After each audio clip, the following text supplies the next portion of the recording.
Text GOLD to 63225. One entry costs £2.50 plus one standard network rate message. Or text BONUS to 63225. 5 entries cost £5 plus one standard network rate message. Go to gbnews.com/win. Entries start at £2.50. Call 0903 686 3232. Calls cost £2.50 plus your network access charge. Or post your name and number to GB22 PO Box 8690 Derby DE1 9TT. UK only. Entrance must be 18 or over. Lines close at 4 p.m. on the 21st of August. This is a network giveaway. Entries will be pulled. Please check the closing time if listening or watching on demand. Good luck. At GB News, we love to hear from you, our loyal community. So drop us a line at gbnews.com/your say. There you can talk to each other and also to the presenters live on air. gbnews.com/your say, because GB News is your channel, Britain's news channel. From the school run to the home run, watch a new show for all of Britain. He can say whatever he wants. A straight talking show where all voices are heard. And, when are we going to stop talking about smashing the gangs and actually do it? With the stories that matter from every part of our country. There's a bit of a crash landing there for your Chancellor. Bold, fearless and standing up for you. That's me, Martin Daubney, 3 p.m. till 6 p.m, weekdays, here only on GB News. The People's Channel, Britain's news channel. Join me, Nana Akweer, for an informative, interactive news programme with a difference. It's fun. No, you didn't say that, Dave. I'm so surprised. I think there's an element of truth to that. Join me from 3 p.m. every weekend, only on GB News, Britain's news channel. Hi, I'm Michelle Dewberry, and my show is your opportunity to cut through all the noise and dive in headfirst to some robust debates. Ideas clash. Situation, No, Because the failure is... You're deliberately avoiding my point. Nothing's held back. And if you think this is the end of it, wait for more. And we do not shy away from the difficult stuff. Sometimes I want to shake people and say, if only you understood. So join me on Jubes & Co. weeknights at 6 p.m, only on GB News, Britain's news channel. Britain deserves a newsroom that puts the facts and your voice first. Well, and that's what you get on GB News. Lively debates, lively conversation. And we're not afraid to hold power to account. And each other. So join me, Andrew Pearce. And me, Miriam Gates, for Britain's Newsroom, weekdays from 9:30 on GB News. I think GB News is completely unique in the way that we interact with our viewers. Our audience aren't afraid to have their say. They want their voices heard now, and they've got a channel where that can happen. I find more and more as I'm wandering around, people come up to me and they say, we saw you on television. I say, oh yes, on what? On GB News. Hello, are you the famous Sue? The whole crew has me here now. We came to celebrate. It's our job to be the eyes and ears of the viewers. They are part of the GB News family, and I'm pleased to say it's a very large family. And if people go to the time and trouble of listening and watching, then we've got to do a good job for them. Well, I'm here, right in the epicentre of the protest. Here we go again. You just tuned in. Where have you been? It is raucous here tonight. That's what makes us the fearless champion of Britain.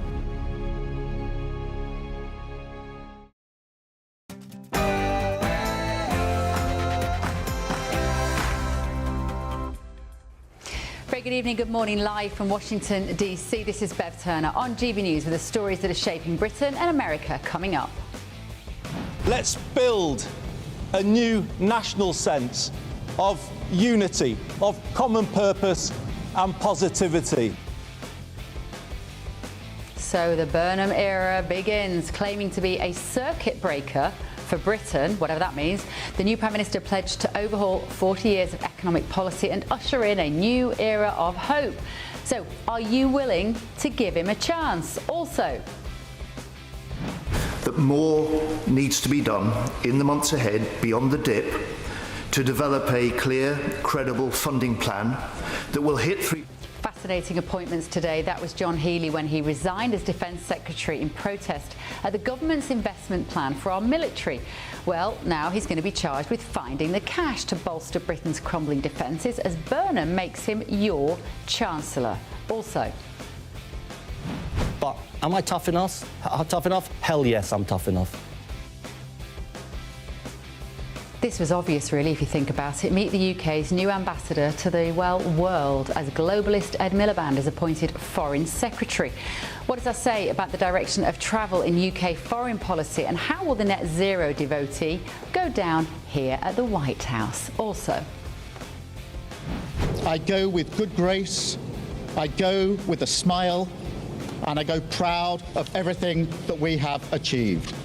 Thank you very much. as we say up north, ta-ra! The curtain falls on Sir Keir. From the Mandelson scandal to digital ID, social media bans to the Hillsborough law. Just what will be Starmer's legacy? Also, but we hit him very hard again tonight, and we did that in honor of the probably three as opposed to two great patriots. The US military has today identified the 2 soldiers killed in action recently as part of the war with Iran. And with America and Iranian strikes now going into their 9th day, are we practically back in all-out war? What a day. I'm Bev Turner. This is The Late Show Live.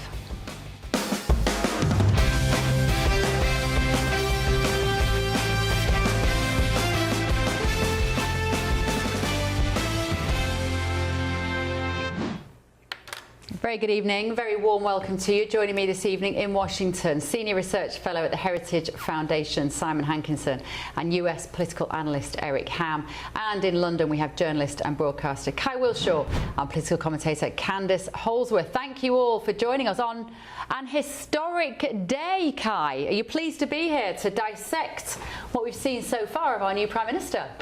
I couldn't be more chuffed, honestly. I've been following the announcements like a hawk. That makes me a lame one, I'm sure, but plenty to talk about, definitely. And Candice, a good day on reflection? Some things I'm pleased about. I'm very glad to see John Healey as Chancellor. For many, it was a surprising choice, but it does show that Keir Starmer is very serious about defence spending. I mean, sorry, Keir Starmer, how could I say that? Andy Burnham is serious about defence spending. Takes a while to get used to. Don't worry, we're all going to make that mistake regularly for a while, I am sure. Right, thank you, guys. Moving on then, of course, to this main news story for tonight. We have a new Prime Minister, Andy Burnham. He has pledged a circuit breaker for Britain as he outlined a radical 10-year plan to reshape the country's economy and politics. Speaking from Downing Street, Burnham adopted an optimistic tone whilst reflecting on a decade of political instability in Britain. I know people at home are fed up with politics. I hear you, and I want to be honest with you. We have not been good enough, and we need to be better. We will be.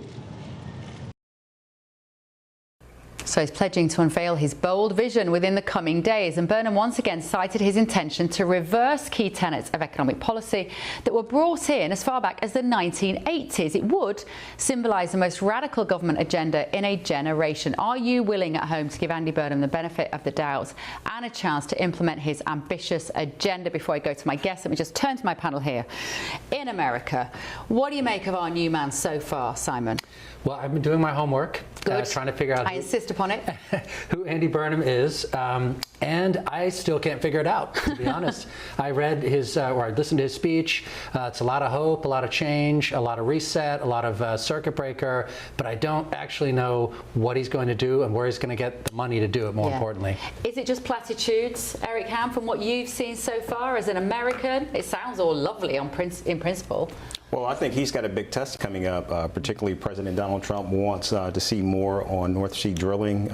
We're hearing that he's going to make some kind of announcement in the next couple of days. I think that will determine what the relationship will look like between him and Donald Trump for at least the next 2 years, which could be great or could be very combustible. Yeah, we've seen a release today of what they talked about on the phone, the President and the Prime Minister. It's going to take a bit of getting used to referring to Andy Burnham, isn't it?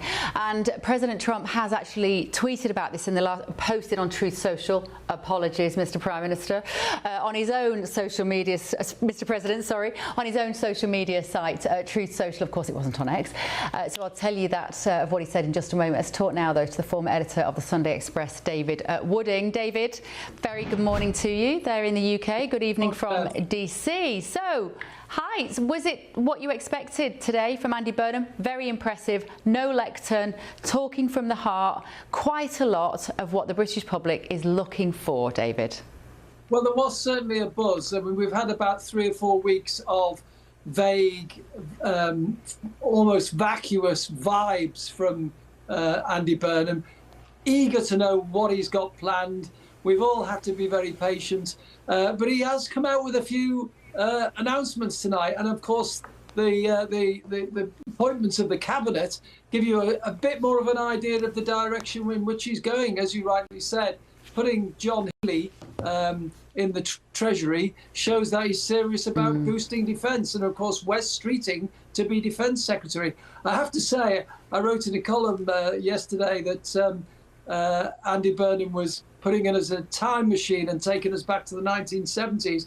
Well, he's done that with his first move by putting Healey back as Chancellor, because if you remember, under Harold Wilson, it was Dennis Healey who was the Chancellor.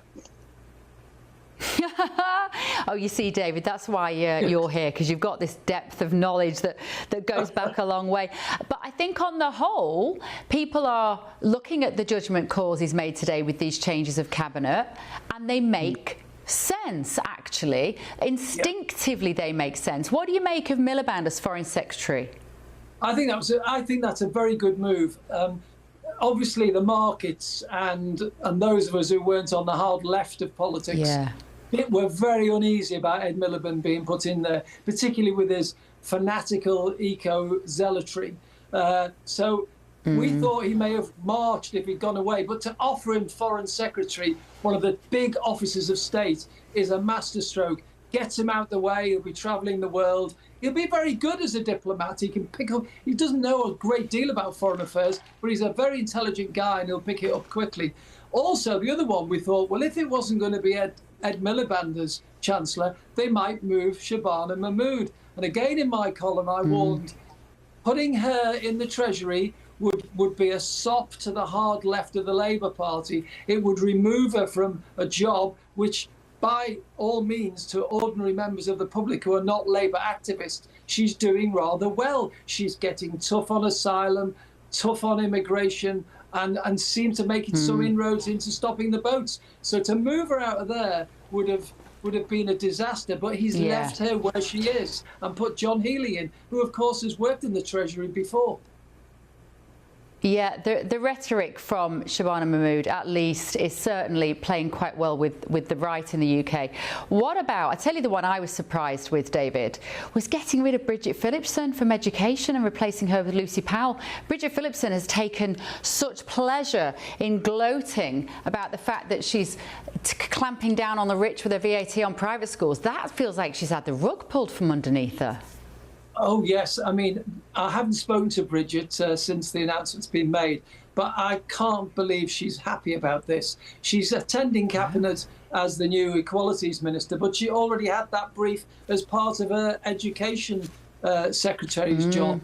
So effectively, Andy Burnham has stripped 2/3, 3/4 of the role off her and sold it to her as this equalities brief is going to be more important under my premiership.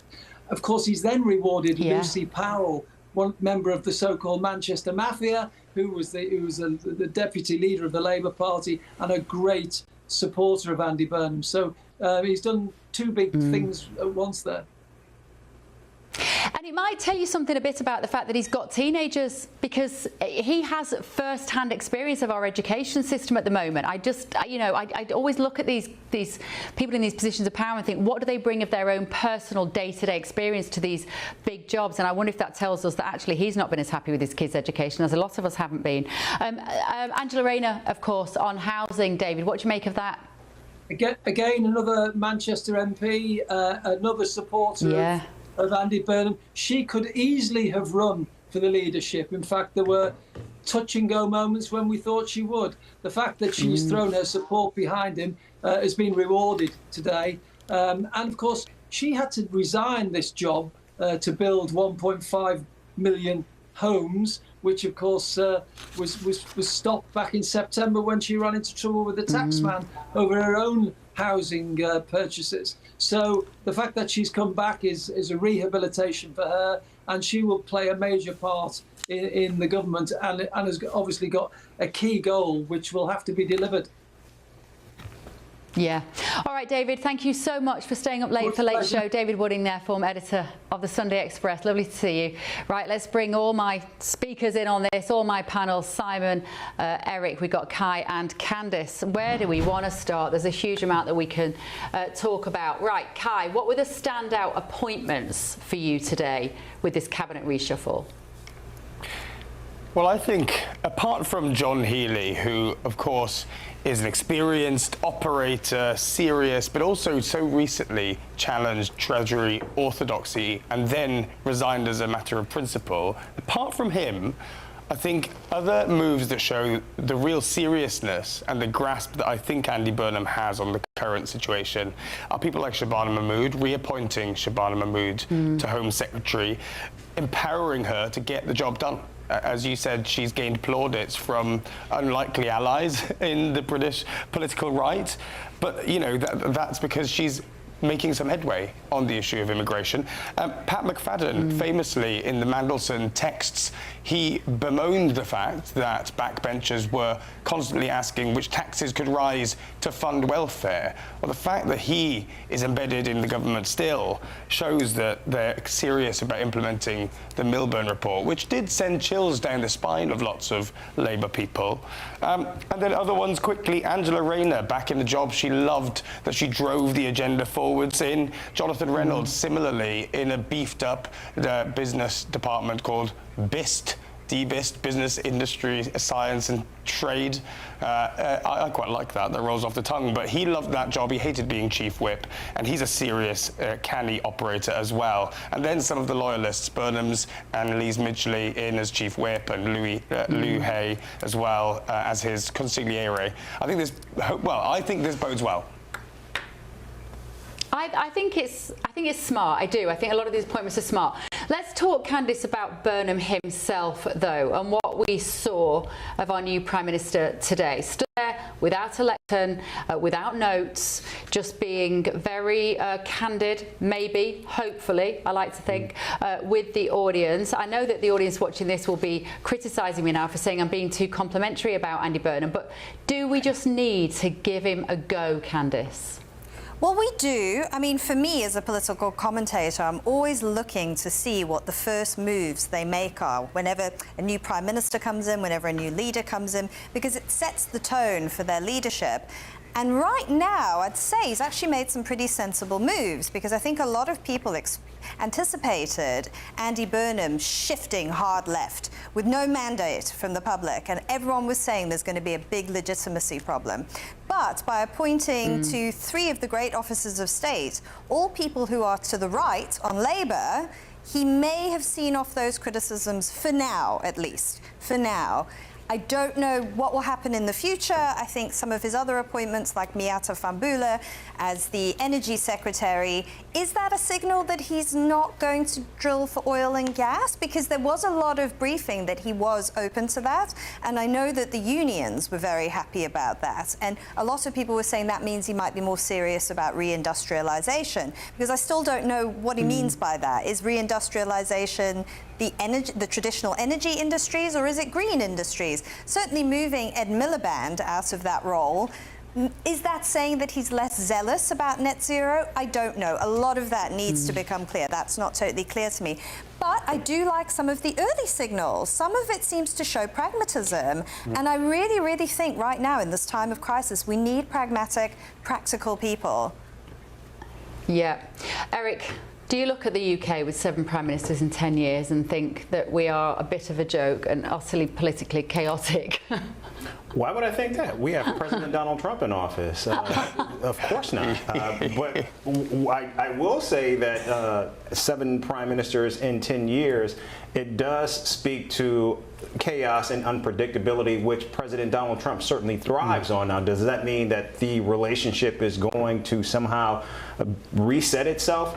Not quite sure about that. We know that Burnham has actually called the relationship critical, not special, and it's unclear what that exactly means. Perhaps he will begin to actually distance himself from the United States, much like we've seen many U.S. allies, from Prime Minister Mark Carney to Spain, even to Italy, which is actually moving away from President Donald Trump. So I think it's still, the verdict is still out on this new prime minister, and given the fact that President Donald Trump has been willing to wage war, at least trade wars, with the rest of the globe, it's unclear how the President Donald Trump will actually respond to the new prime minister. But I think right now it's a wait and see approach. We will show you what President Trump said on Truth Social actually as the show goes on. It's only been in the last few moments, but Simon, this relationship between our two countries is incredibly important, and Starmer took it as far as he could to test the bounds of that incredibly special relationship, I think. But I do think there is the opportunity for Andy Burnham to reset that with America. Look, I hear echoes of the 80s in the sense that Britain now looks like Italy used to look in the 80s with a new prime minister every 18 months. And of the 70s, it seems as if he wants to turn the country back to the 1970s. And I remember Britain in the 1970s. I'm that old. He wants to have a wealth tax. What did that do? It caused, Sean Connery, Rod Stewart, the Rolling Stones to leave Britain. He wants to nationalize industries. Well, the last time that happened, the industries basically crashed and burned until Thatcher sold them off again. He wants to put end homelessness. I'm not quite sure how he's going to do that. That came out of left field, didn't it? I don't think any of us saw that as his top of his to-do list. Right, and whereas the things he actually has to fix, he's got to fix the mass migration crisis, which I haven't heard any news on. Yeah. He's got to fix the economy, which has been growing at a pathetic sort of under 1% for about 20 years now. And he's got to figure out a way to get Britain the energy it needs to grow. And right now they're importing 70% or so, have not really begun any kind of exploration or new drilling in the North Sea, and are relying on Mr. Net Zero, who's now the foreign minister. So a net zero foreign minister, son of a Marxist, that'll be interesting to see how that goes down in the US. I can see you all want to get in, but you're going to have to hold that thought because we've got to take a quick break. So hold that thought. Lots to talk about tonight, because still to come this evening on The Late Show Live. How are you going to deal with Donald Trump? Maybe in a similar way to the way I've just described. I'll just meet him where he... It's the question on many people's lips in Washington today, given the news. Just how will the dynamic work between President Trump and Prime Minister Andy Burnham? We're going to discuss all that next. This is The Late Show Live, only on GB News.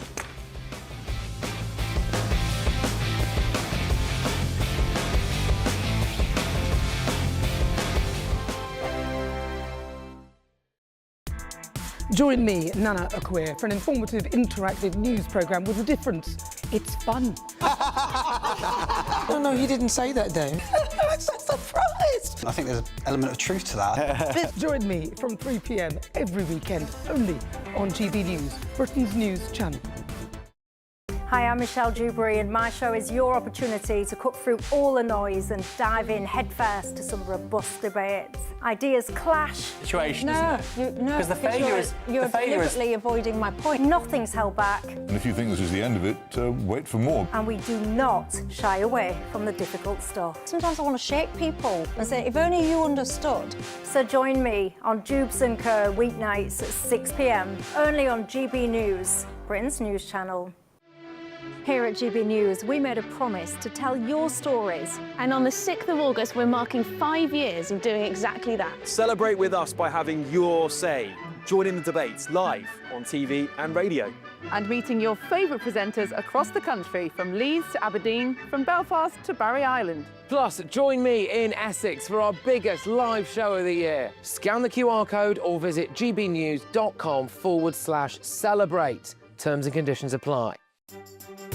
Some people enjoy lazy Sunday mornings, but not me. What's the truth of the matter? So that's a very live question. Would you support him if he waters down these plans? Before the spin sets in, I'll be getting to the truth. This is personal. No soft questions, no easy answers. It's one thing if the state has rules in this country. It's another thing whether the police and others actually police them. Setting the agenda and holding those in power to account. You can't really blame her if the system is set up this way. You will not want to miss it, trust me. The Camilla Tominey Show, Sundays from 9:30, only on GB News. From the school run to the home run, watch a new show for all of Britain. He can say whatever he wants. A straight talking show where all voices are heard. And, you know, when are we going to stop talking about smashing the gangs and actually do it? With the stories that matter from every part of our country. There's a bit of a crash landing there for your Chancellor. Bold, fearless and standing up for you. That's me, Martin Daubney, 3 p.m. till 6 p.m, weekdays, here only on GB News. The People's Channel, Britain's news channel. Westminster's full of talk, but out here, it's the real world. Am I allowed to talk now? No, that's it. This is where it matters, real people and real lives. That's what politics is all about. The fact is Trump made a good start. No. Straight answers, no spin, and just a couple of pints. How many fingers have I got up? About 10. So join me for Lee Anderson's Real World every Friday at 7 p.m, only on GB News. The People's Channel, Britain's news channel.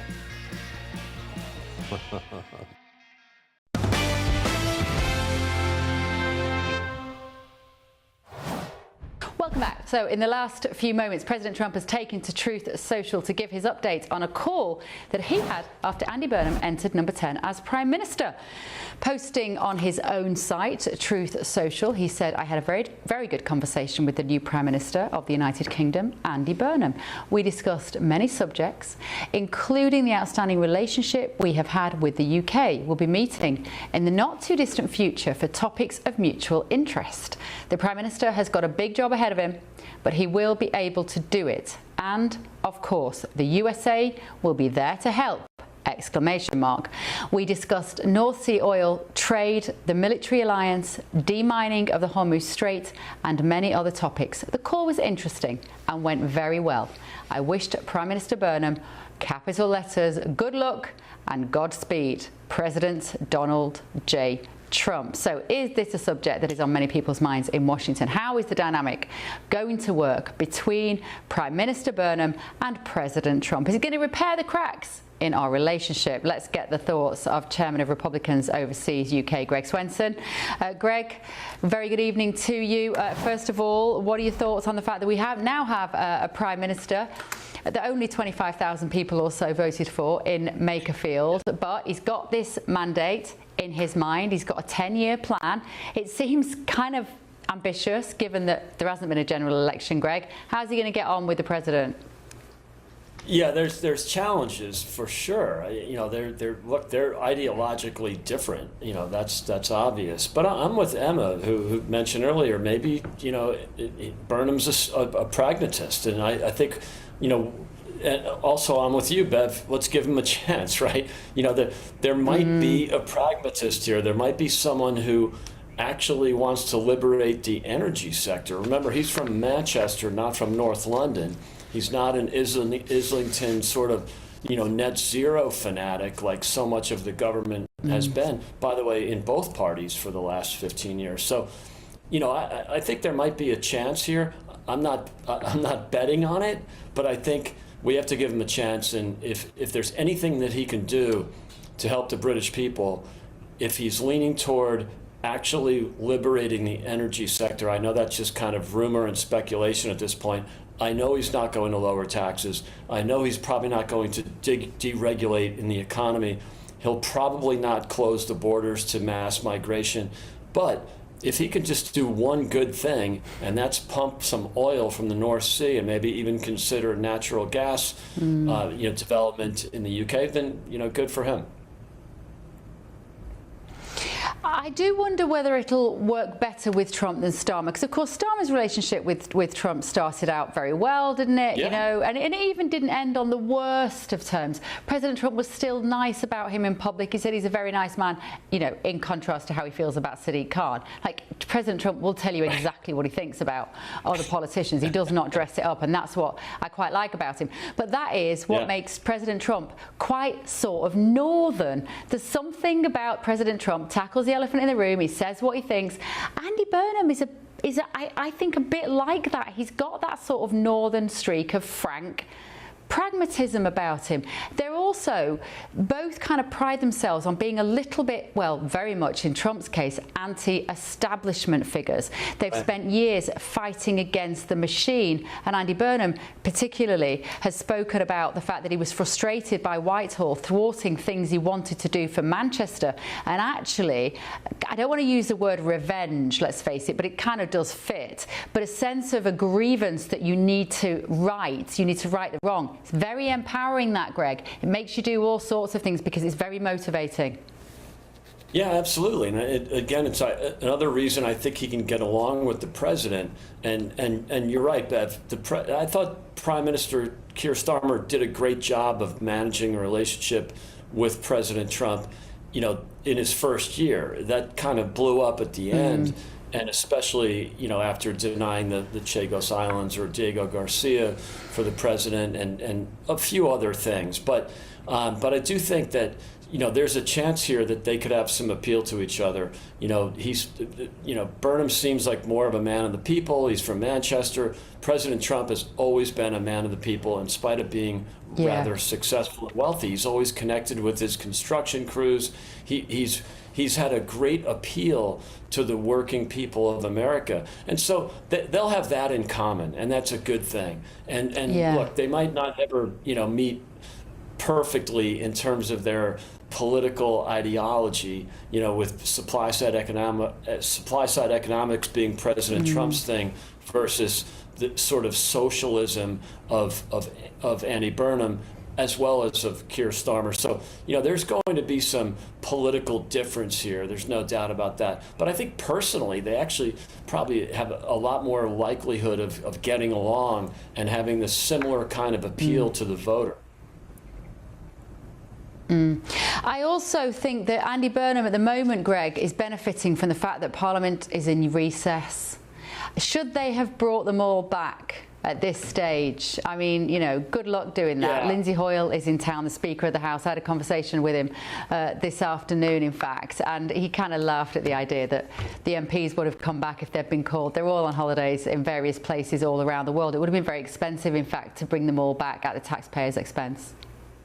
Yeah, I think there's some merit to that. And look, there's nothing was going to change by bringing them back. The mandate is the mandate, or lack thereof. But that's just the way the system works. And we went through this with Rishi Sunak, you know, who didn't go to a party vote. And so, you know, I think there's some challenges. I think he's got an uphill battle in the sense that, you know, he was only really elected by, you know, his constituency. And so, you know, we can make that argument, but, you know, 7 PMs in the last 10 years, we could probably talk about all of them, maybe with the exception of Boris and David Cameron. And you know, with all due respect, Keir Starmer did win a massive electoral majority, but with 34% of the vote. So, you know, look, no system is perfect, and I know there's flaws with every electoral system, you know, both in the U.S. and the UK. So, look, you know, it is what it is. There's nothing that we can do about it for 3 years, really, or realistically. But I'm just hoping, I'm trying to be an optimist here, glass half full, and that he can maybe do one thing that will be good for the people, and that might very well be liberating the energy sector, bringing those costs down for British businesses and British people. Yeah. All right, Greg. Great to see you. Thank you so much, Greg Swenson. Thanks, Bev. Let me turn Good to my be here. panel here in DC. Thanks, Greg. Simon Hankinson is here, Eric Ham, Kai Wilshaw and Candice Holsworth. Let's talk specifically then about this relationship, Eric Ham, between President Trump and Andy Burnham. Sounds like it's off to a great start. Andy Burnham is a very likeable man. He doesn't have any airs and graces. He's incredibly down to earth. He's very warm. We're just looking at the footage there, hugging all the people that he knows, not just like a, you know, a very English handshake. He's a hugger, Andy Burnham, and I think that warmth will translate with Trump. I think they'll vibe, as the kids might say, Eric.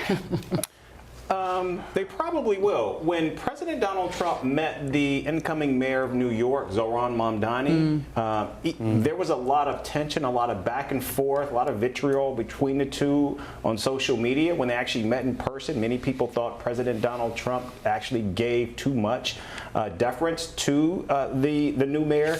In fact, some of the comments that he made were so glowing, in fact, that some believe it's one of the reasons why a loyal foot soldier who was in Congress actually did not run for governor because of those comments. And so I suspect that when Burnham and Trump meet, we will see much of the same. But again, the way that Burnham is actually being described, I think these are two men who are ideologically on different sides of the aisle. And many of the things that President Donald Trump wants, I just don't think we're going to see Burnham not even meet him halfway, but I think there just won't be much room. Now, of course, the relationship, as the new prime minister says, is critical.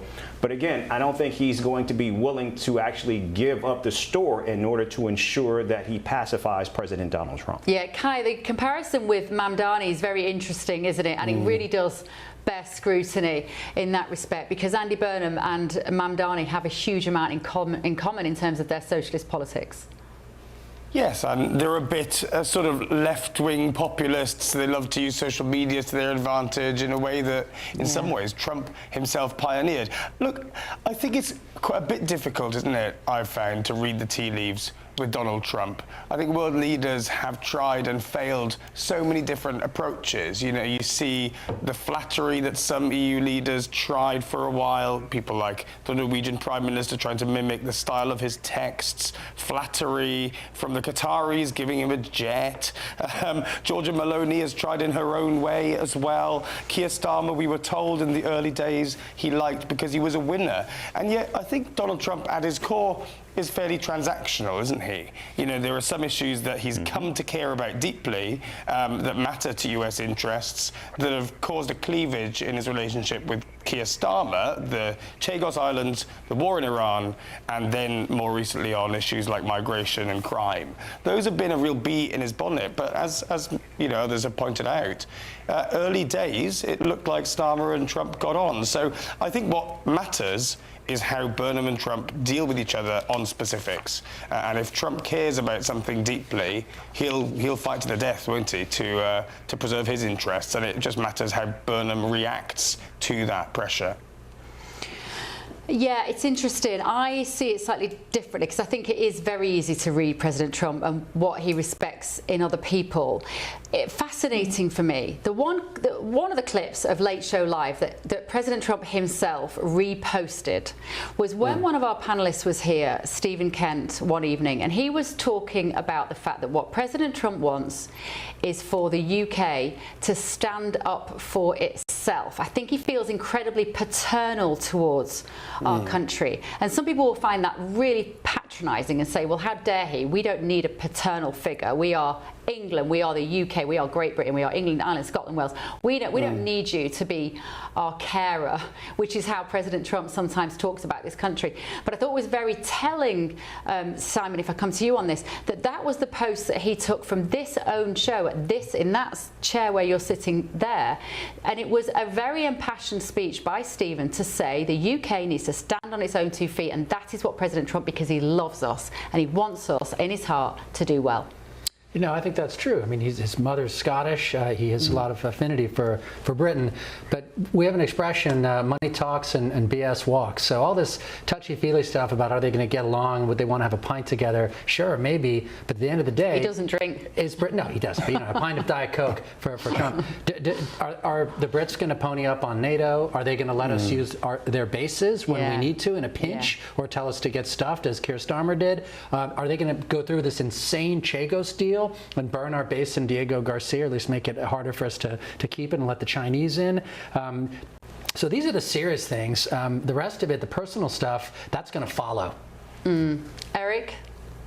You know, I think the last time we saw a really, really tight relationship that many people probably didn't expect was George W. Bush and Tony Blair.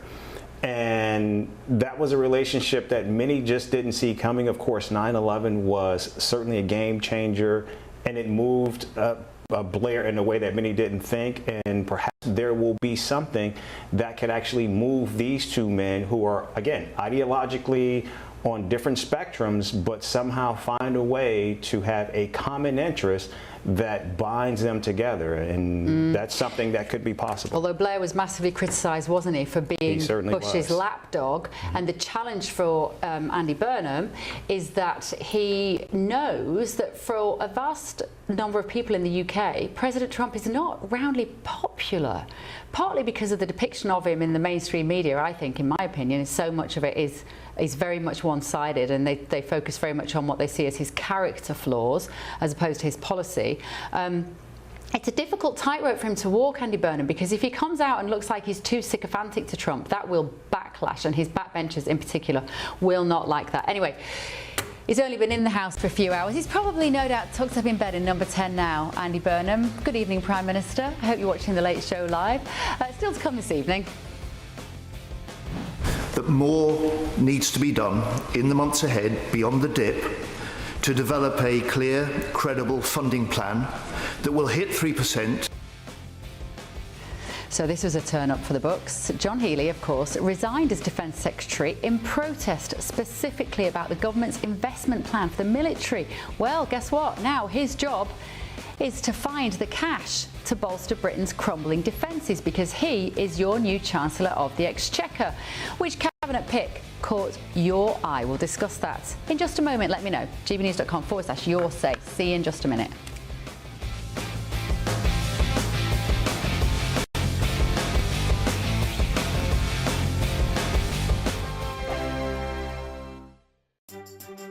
Some people enjoy lazy Sunday mornings, but not me. What's the truth of the matter? So that's a very live question. Would you support him if he waters down these plans? Before the spin sets in, I'll be getting to the truth. This is personal. No soft questions, no easy answers. It's one thing if the state has rules in this country. It's another thing whether the police and others actually police them. Setting the agenda and holding those in power to account. You can't really blame her if the system is set up this way. You will not want to miss it, trust me.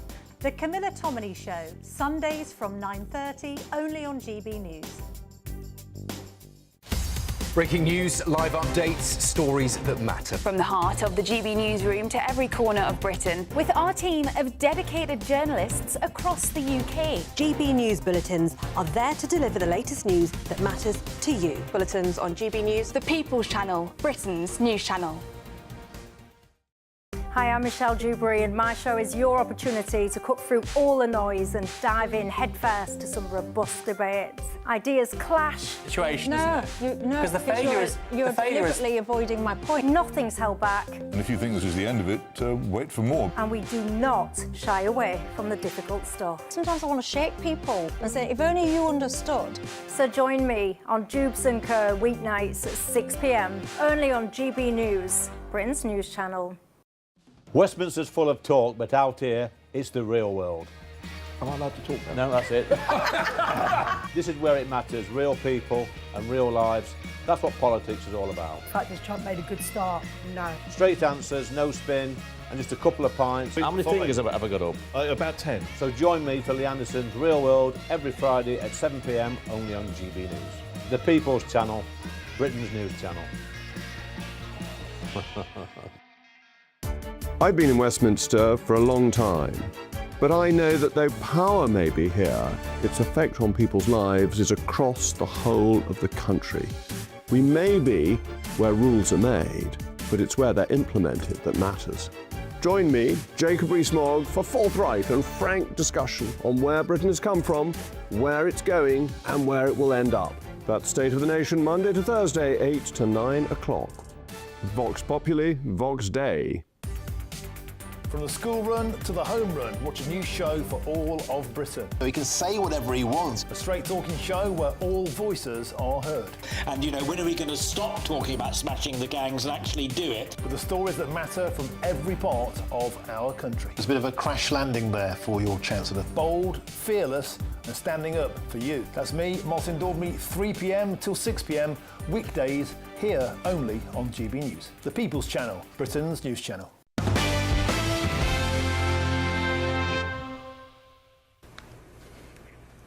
Welcome back. So Prime Minister Andy Burnham across the day has been building his new cabinet to implement his ambitious agenda for the next 10 years, folks. Let's have a look at who he's got rid of.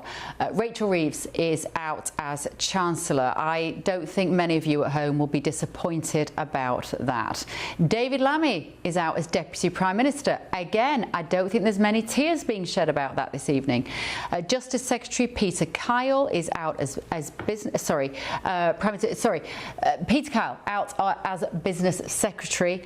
Steve Reid is out as Housing Secretary. Lord Hermer is out as Attorney General. I don't think we've had the replacement for that yet. Liz Kendall is out as Science Secretary. Joe Stevens is out as Wales Secretary. Darren Jones as Chief Secretary to the Treasury. I think these are all good appointments. I can't lie, they're all good booting out. Out with the old, in with the new. John Healey as Chancellor. Ed Miliband as Foreign Secretary. We've got Shabana Mahmood as Home Secretary. Louise Hay becomes Cabinet Minister. Yvette Cooper is now Secretary of State for Health and Social Care. Pat McFadden stays as Work and Pensions Secretary. Angela Rayner is back now as Housing Secretary, of course, after that scandal relating to the tax that she had to pay on her house, which, of course, she was completely exonerated over. Lucy Powell, this is a shocking one for me. Bridget Phillipson has had the boot. Again, I am not going to shed a tear over that. And Lucy Powell is now Education Secretary. And guess what? Defence has gone to Wes Streeting. That seems a little odd, given that we basically had Dan Jarvis in there, of course, Parachute Regiment veteran. He's out. Popular politician, in fact, Dan Jarvis, replaced by Wes Streeting. So which cabinet member stands out for you? What does it tell us about the direction of travel of this Burnham administration? Candice, let me start with you on this. Where do you want to take your pick? Any of these? There's a story attached, there's a narrative attached, interestingly, to any one of these appointments, isn't there? Which one stands out for you, and what does it tell us about the direction of travel for the country?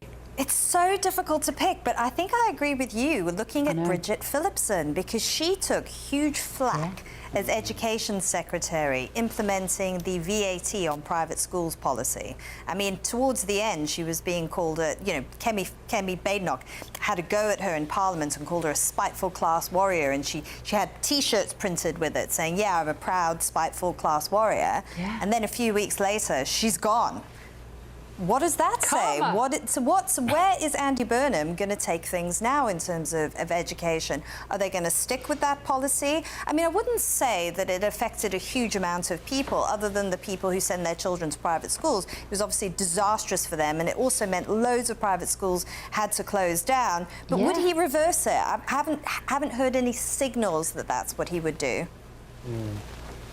No, I don't suspect he will reverse it, but I think what he does know is that the education system needs a real reset in many ways. You need Control, Alt, Delete, frankly, on so much of schools. And he knows this because he's got 3 kids who've just been through it. And I do like a Prime Minister that has real life experience through parenthood. I'm sorry, but I think you want to have a different understanding of the health service, of crime and of education, particularly if you've got kids. Go on, Candice, do you want to come back? Yes, so I've got 3 children. Yeah, and also Yvette Cooper said that she's been appointed Health Secretary, and she says she wants to focus on maternity care. And as all of us who've had children know, maternity care in Britain is an absolute disaster. I mean, there's been inquiry after inquiry after inquiry now. I'd just be very interested to see what she would do, how she would do that, how she would reform it. Yeah, absolutely. Let me come to you, Simon, on this. What stood out for you? You're an American, I know, but you have a good understanding of British political life. Well, I've had a quick understanding of Google, too, in the last 24 hours. I'm trying to figure out who everybody is. No, but Wes Streeting, I was just looking him up. He was a student activist. He's an LGBTQ activist. I don't see anything remotely smelling of military interest in his career, and I'm wondering what kind of a pick he's going to be, considering this is a moment of historical weakness for the British military when they desperately need investment for the Navy, which was unable to send anybody to the base in Cyprus to rescue them. And so at a time when they desperately need investment, I just wonder where this guy comes from. Now, of course, Wes Streeting stepped aside from the leadership campaign, Eric, so that Andy Burnham could go in. Is this one of those, you help me, that's what politicians do, isn't it? I'm going to give you a nice job. No, I was told to be very, very quick, and I'm going to be very, very quick. In the United States, typically when presidents make cabinet picks, they're given very wide berth, very wide latitude to build their government as they see fit, even though there can be some concerns, and typically there are, but normally there's a very wide berth and a lot of latitude, because oftentimes when they begin to build out their cabinet and their government, you don't really know what's happening or where they're going and what shape it's going to take, which is why there's so much room and latitude given. And I think given that Burnham is still seen as a bit of a mystery right now, the fact that he is building out his cabinet, I think there needs to be wide berth and latitude in terms of what he's doing. Thank you, Eric. It wasn't that quick. But still to come this evening on The Late Show Live. Unsurprisingly, it is, of course, only the one story in town for the UK newspapers. The Daily Mail goes with, let's pray he knows what he's doing, with a picture of him, basically Andy Burnham being an emoji there. This is The Late Show Live, only on GB News.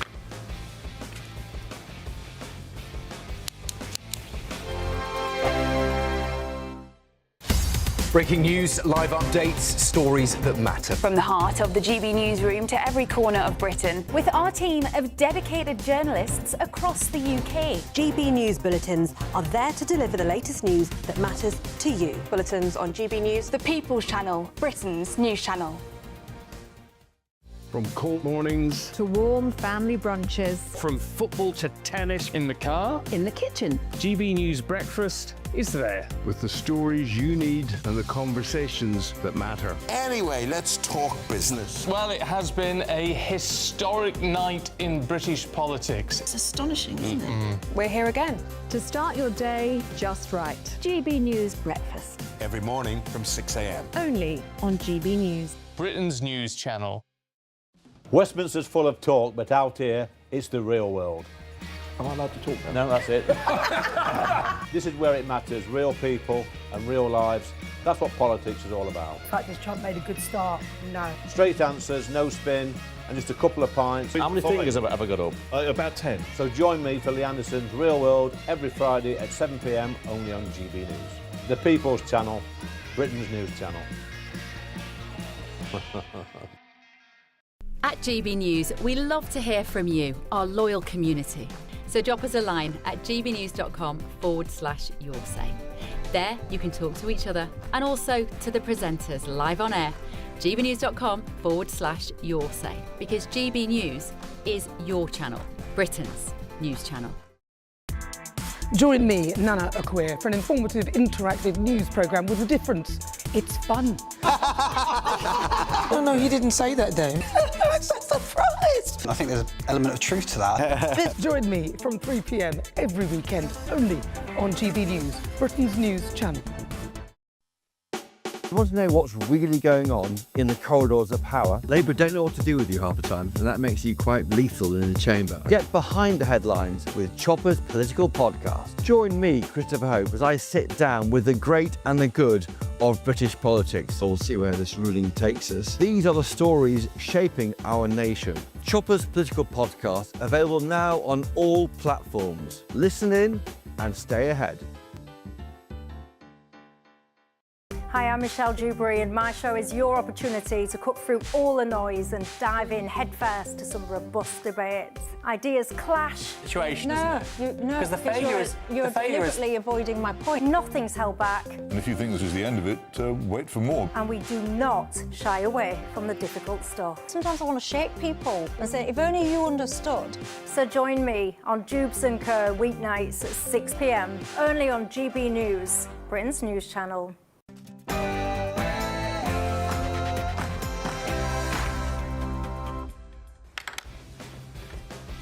Welcome back. Let's have a look at some of the front stories of the newspapers, starting with the Mail, which is reporting this evening. Let's pray he doesn't know what he is doing. Let me bring my panel in here. I've got a little bit of breaking financial news as well to present you with, ladies and gentlemen, which is that government borrowing costs have been lifted higher. We understand this evening the value of the pound has been weakened amid caution from city traders ahead of John Healey's appointment as the next Chancellor of the Exchequer. That's from the Evening Standard. And what do we read into this, Simon, what the markets do at a time like this? What does it tell us? It doesn't tell us anything good. We were just talking about how Burnham wants to go back to the 70s with nationalizing things, with spending more money with a wealth tax. That tends to spook the markets, and that seems to be what's happening now. And Britain, unlike the U.S., we're in similar straits, but we can print money. And Britain can't. So we had a pound crisis back in, '86 with George Soros making his billions. There was another one under Harold Wilson. Several times this has happened, and I sure hope that they're not heading that way. I mean, we're pretty good at printing our own money as well. We did quite a lot of that, especially during the pandemic, and hence we've got our inflationary problems. Kai, how carefully will this new Burnham government be watching these market movements? I think very carefully. Look, we've had a lot of commentary the last few weeks and months that Andy Burnham is going to veer to the left and be even worse than Keir Starmer was. I never bought it, and I think these appointments signal a seriousness that people who know him, people who know Andy Burnham, say that he's not factional. Not in the sense that he won't play Labour games, but in the sense that he will look at the facts and take the right move, take the best decision.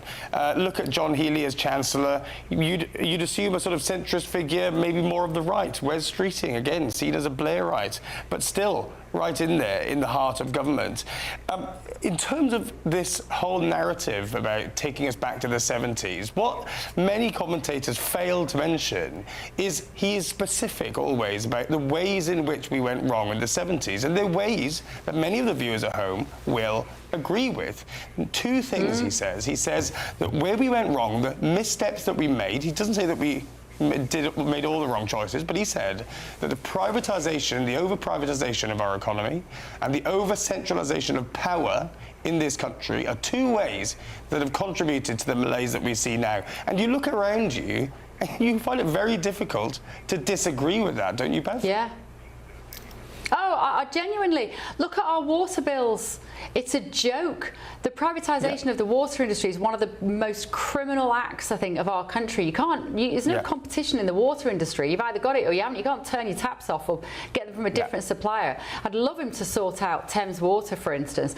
Candice, this issue of the economy is everything. It underpins everything. We can talk about our identity politics, we can talk about immigration, etc. But he's got to get it right on the economy. We've got to start seeing growth. But I do worry that he's going to tax the rich and we're going to have more flight out of our country with the people that we need, Candice. Absolutely. I think that's just been proven time and time again with wealth taxes. All you will do is you will drive people out. People, especially because we live in a world where there are many competitive tax regimes. People can go there. They can go to Dubai. They can go to Milan. They can go wherever they want. They will not stick around. I think one of the reasons that the markets are jittery is because they're uncertain. They don't quite know what's going to happen. There's been a lot of speculation that there was a lot of speculation that Shabana Mahmood was going to be Chancellor, and it had calmed the markets because she's seen as someone who's pretty down to earth. Then there's this surprise appointment of John Healey that not a lot of people expected. So they're sort of trying to figure out what he's going to do. He knows he needs to increase defence spending, but obviously he needs to find the money somewhere, and markets are already jittery about the levels of spending we have. So what he chooses to cut will calm the markets, I think. Now, you see, You guys spend a blooming fortune on your military here. And you make it work for you. I know Eric's laughing at me there. That's an official figure, blooming billions. Trillions. I was going to say trillions. Wait, blooming trillions. We've all got to speak northern now. Blooming trillions. Oh, you're going to have to wait because we're going to discuss that in the next hour. We've run out of time. We will be digging into those figures and a lot more after your weather. Don't go anywhere.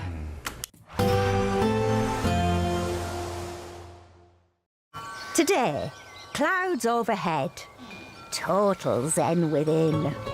Boxed Solar sponsors the weather on GB News.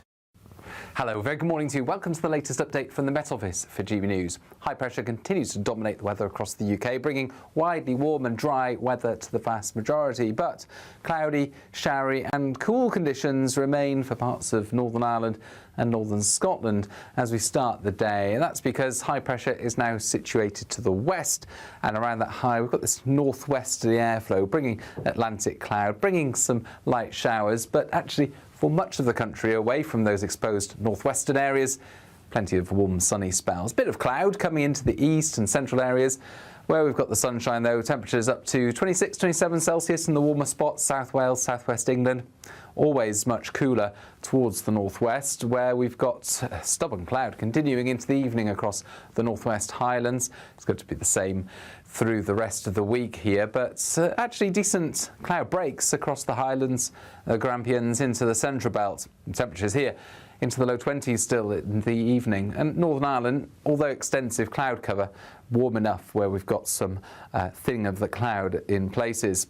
Plenty of clear spells then across England and Wales at least overnight, and we keep largely dry weather up and down the country, but always the exception, northern Scotland. It continues to be showery here with a keen breeze, and some showers just trickling into eastern parts of England at times. Clearer skies towards the south and southwest, and a warm night, but not particularly uncomfortable. We're looking at the mid-teens, and in some spots down into the single figures where we've got some shelter from the cloud and the breeze.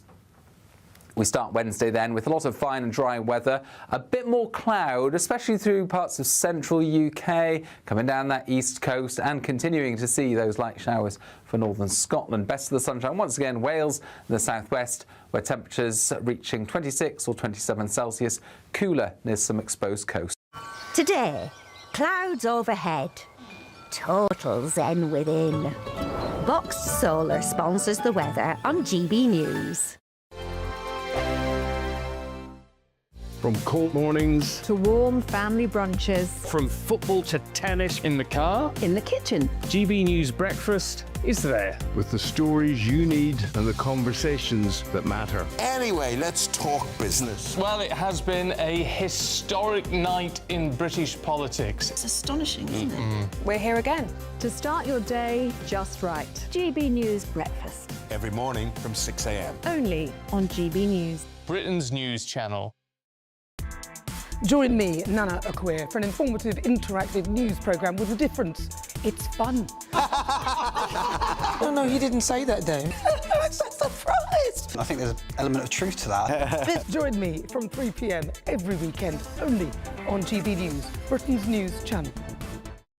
At GB News, we love to hear from you, our loyal community. So drop us a line at gbnews.com/yoursay. There you can talk to each other and also to the presenters live on air. gbnews.com/yoursay, because GB News is your channel, Britain's news channel. Some people enjoy lazy Sunday mornings, but not me. What's the truth of the matter? So that's a very live question. Would you support him if he waters down these plans? Before the spin sets in, I'll be getting to the truth. This is personal. No soft questions, no easy answers. It's one thing if the state has rules in this country. It's another thing whether the police and others actually police them. Setting the agenda and holding those in power to account. You can't really blame her if the system is set up this way. You will not want to miss it, trust me. The Camilla Tominey Show, Sundays from 9:30, only on GB News. From the school run to the home run, watch a new show for all of Britain. He can say whatever he wants. A straight talking show where all voices are heard. And, you know, when are we going to stop talking about smashing the gangs and actually do it? With the stories that matter from every part of our country. There's a bit of a crash landing there for your Chancellor. Bold, fearless and standing up for you. That's me, Martin Daubney, 3 p.m. till 6 p.m, weekdays, here only on GB News. The People's Channel, Britain's news channel. Westminster's full of talk, but out here, it's the real world. Am I allowed to talk then? No, that's it. This is where it matters, real people and real lives. That's what politics is all about. The fact that Trump made a good start, no. Straight answers, no spin, and just a couple of pints. How many fingers have I got up? About 10. So join me for Lee Anderson's Real World every Friday at 7 p.m, only on GB News. The People's Channel, Britain's news channel.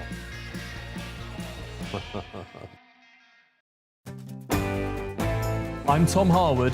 This is GB News, Britain's news channel.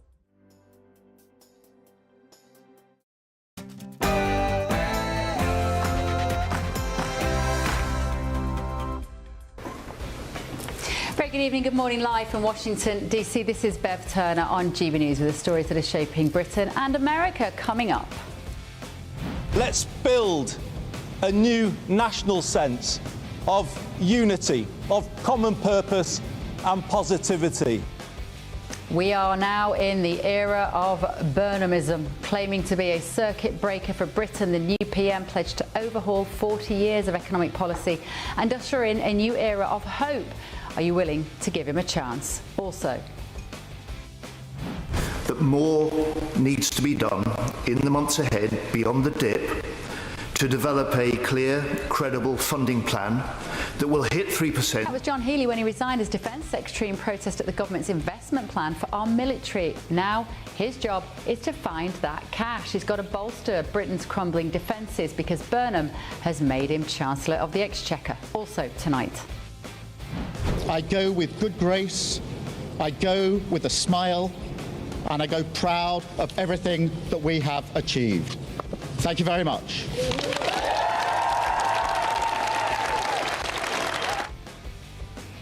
Is it unprofessional to say jog on? The curtain has fallen on Sir Keir. From the Mandelson scandal to digital ID, social media bans to the Hillsborough law. What will Starmer's legacy be? Also tonight. But we hit him very hard again tonight, and we did that in honor of the probably three. It's probably three as opposed to two. Great patriots. The American military has now identified the 2 soldiers killed in action recently as part of the war on Iran. With America and Iranian strikes now going into their 9th day, are we practically back in all-out war? Also tonight.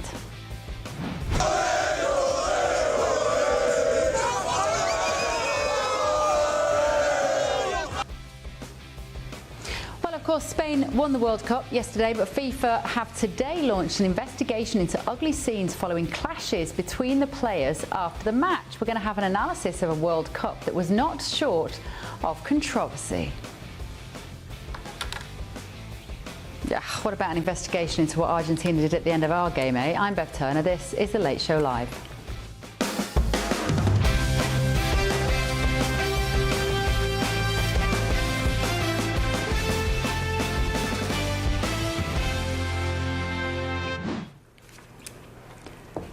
Joining me this evening, Senior Research Fellow at the Heritage Foundation, Simon Hankinson. I've also got American political analyst Eric Ham here, and in London, journalist and broadcaster Kai Wilshaw, political commentator Candice Holsworth. And thank you at home for joining me as well this evening. I've been having a quick look at what you've been saying on the Your Says this evening. James has said, I have never witnessed a more corrupt government. Where is it? I've lost it. I've never witnessed a more corrupt, despicable government in my life. No worries, they are all out in 24 months. That's pretty typical.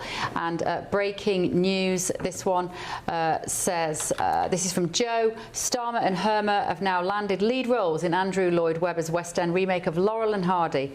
Andrew said those two are absolutely perfect for this and we won't have to pay them too much either. And Paul says they can still do a lot of damage in 24 months. Stephen, on the discussion we were having about the nature of the potential relationship between Trump and Burnham, says whatever the relationship, it will not change his natural affection, that's Trump's, for the British people and our traditional values, history and culture. Thank goodness. That is recent woke trans ideology and mass immigration embraced by our government and civil service out of the way. Keep your messages coming. gbnews.com/your say. Now, before the unfolding speculation about cabinet appointments, it was the turn of Sir Keir Starmer to bow out and hand over the keys to his successor. The deposed Prime Minister remained defiant, some might say shameless, as he exited Downing Street for the last time, flocked by his advisers and ministers who were faithful from his government. Not that faithful, they kicked him out. Here's what he said. My work is done. In 6.5 years, I took our party from a historic defeat in 2019, changed it so it was fit to face the country, and won a landslide general election victory in 2024. So what was his legacy? He was often hailed in Europe whilst being an enemy of the Trump White House. He taxed farmers and kept Britain out of the American conflict with Iran. He backed digital ID, but then he had to backpedal on that because he handled it so badly, of course, good. He pioneered the Hillsborough Law, calling for candour from public officials, no bad thing. But after 2 tumultuous years in British politics, what is the Keir Starmer legacy? When people look back at his premiership, Candice Holdsworth, let me come to you on this. What will people remember about Sir Keir Starmer? I think for a lot of people, they will remember the free speech crisis. And I think a lot of people at the beginning of Starmer's premiership said that that could be a problem, that you could see a problem with free speech. And I think that that was borne out. And I think that because one of his legacies is the social media ban, that strengthens it even more. Yeah. Kai? I think that's a bit ungenerous. Look, I've found it very difficult to defend Keir Starmer of late. I think fundamentally he was the wrong man for this moment, wasn't he? I think he didn't grasp the enormity of the challenges that Britain faces in the 21st century. I mean, they really are enormous on every front. But there have been wins in this government. I'm sorry. You know, the biggest upgrade to workers' rights in decades, ending long-running public sector strikes. As you'll recall, when he came into office, there'd been weeks and weeks, if not months and months of that. The Planning and Infrastructure Act or speed building, you know, things like that. I think it'll be a bit like the Rishi Sunak premiership, where actually in 2 years' time, Andy Burnham will be able to tout some successes that actually were baked in by Keir Starmer himself. You know, they met their pledge of 2 million extra NHS appointments. They slashed the costs of childcare. That only really started to impact last year, the end of last year, and I think that will be a huge burden lifted for many parents. And let's not forget, yes, the defence investment plan was widely panned, not least by the new Chancellor, but it remains the biggest sustained investment in national security since the Cold War. But none of this was enough. None of this was enough. And I agree with you, Bev, that he will still be remembered by some for those missteps, won't he? Those U-turns, those policies that felt a bit old and out of place. When I look at this crowd, I just have to explain to my American colleagues here. This is a man who lost the faith of the country after 2 years in office and lost the faith of all these people who are now hugging him like they're his best mate. The two-faced, duplicitous, selfish bunch of absolute charlatans. I cannot say the word I want to say. And unfortunately, there is a song, I can't sing it, but it basically goes along the tune of da da da da da da da. Do you know what I mean, Simon? No. Okay. Well, it says Keir Starmer is a fill in the blank, and it was very, very catchy. And unfortunately, when I've discussed this with people today about what would his legacy be, they just burst into song. They will burst into song. Keir Starmer is a fill in the blank. Yeah, I get it. Because it's the sheer brass neck of this exit. I cannot believe what my eyes, Kai. Why am I seeing a man who's such a loser be treated like a winner? What's wrong with us? You know what? I have sympathy for that, and I think lots of people in the country will agree with you. But let me just remind all of you, for the Labour Party, And I don't think that it should be party before country, but something really significant happened 2 years ago. Keir Starmer showed that he had been able to detoxify a party who, let's not forget, and I remember when Keir Starmer took over, I said it'll be 2 general elections at least before he can manage to get the party into a state that is winning elections, because we had to cast off that horrible pall of time when Jeremy Corbyn organised a militant, momentum takeover of the party, filled it with anti-Semites and a bunch of nutters, and nobody ever thought that the Labour Party would win. People counted them out. And so to that crowd, even though all of the missteps he's made in his short time in office do count against him, on one side of the ledger at least, there is the fact that he brought the Labour Party into power and he managed to get rid of the awful people that we now see populating the ranks of the Green Party, for instance. And that can only be seen as a good thing. Well, he had 14 years to do it. I mean, the Labour Party had a long time to get their house in order, didn't they? People are getting in touch at home to remind me, because it's on the tip of the tongues of the stuff that he hasn't done well. Breakfast clubs have gone down very badly, says Joe. Breakfast clubs with about 24 exclamation marks. In other words, taking children, other people's children, and paying the taxpayer, feeding other people's children. That's gone down very badly with people at home. Greg says bringing industries like the water industry back into public ownership is... Say that again, Kai. Sorry, I was saying parents would disagree with you on the breakfast clubs, I'd imagine.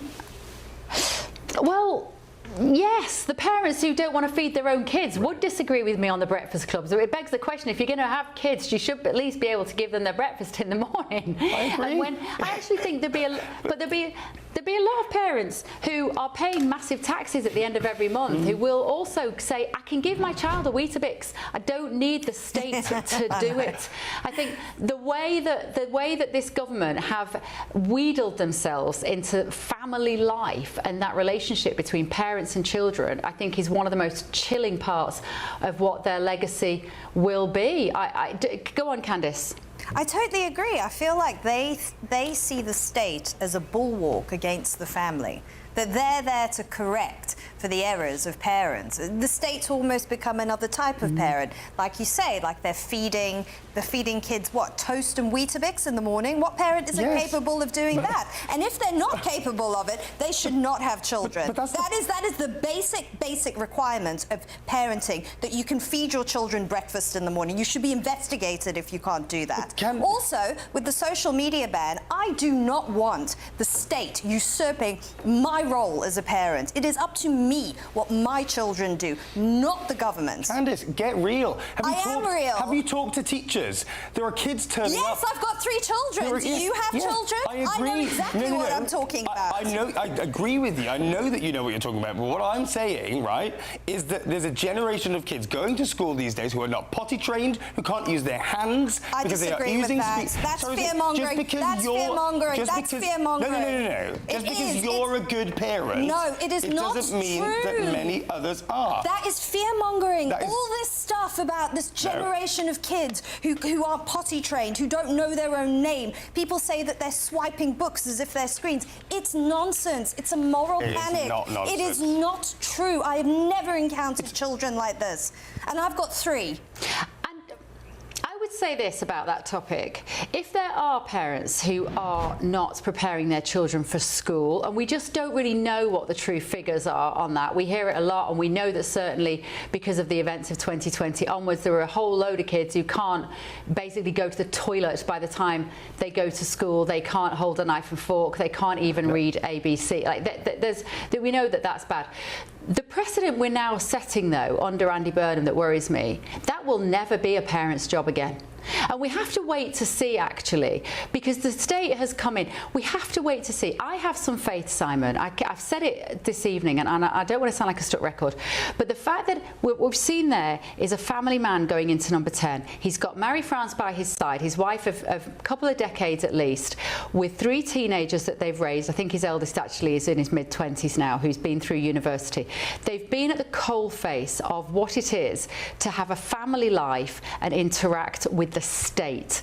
And I think my suspicion is that he would probably agree to some extent with what Candice and I have just said there, because I'm yet to find a parent who thinks it is the government's job to raise their children. I'm 100% with Candice on this one. In my book, The 10 Woke Commandments You Must Not Obey, the 9th commandment is honor the state as mother and father. Yeah. And here in the United States, we have California wanting to give 3 meals a day to all children, regardless of whether their parents can pay. Of course, we don't want kids to come to school hungry. If their parents are too poor, if they've got some crisis, give them breakfast. But why should the state feed my kids breakfast, lunch, and dinner? That's my job as a father and my wife's job as a mother. And that is a slow socialist creep where they want to take fascist states and socialist states both do this. They want to take the children so that their loyalty is primarily to the state and not to the family. I don't think it's a coincidence, Eric, that what we've heard messaging-wise from President Trump over the July the 4th weekend, and also from Nigel Farage, actually, when he spoke out recently, particularly in his anger at stepping down over his parliamentary inquiry. It was before the death of Anne Widdecombe, actually. We've heard them both talk about the rise of communism.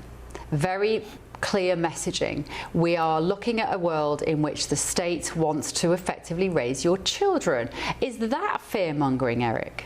I think it is, but I think it's coming more so from the president. It's alarmist. It's not something that we see in this nation, but again, it's seen as a dirty word, very much like socialism is. And of course, you do have a number of states, California being one, Illinois another, New York, where you've got the mayor of the largest city in that state actually pushing to do more, tax the wealthy and things like that. But again, what we're seeing here in the United States, though, it's enshrined in the Constitution. The framers have given what are called states' rights. And so states do govern themselves with a little bit of independence. And there's always going to be some ideological tension back and forth between how the state governs itself versus what the federal government and national leaders want to do. But again, that level of tension is what the framers actually baked in. And of course, that's something that they want to see play out. And I think that level of tension, that back and forth, is something that will always be with us, at least here in the United States.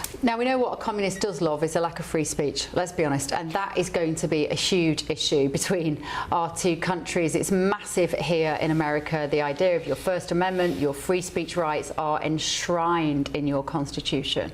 That has been, I think, will be Starmer's legacy, to echo what Candice was saying then about the clamping down on free speech, the Digital Safety Act, whatever it's eventually we call Online Safety Act. Although, let's face it, that was born initially under the Conservatives. It was just doubled down upon by this Labour government.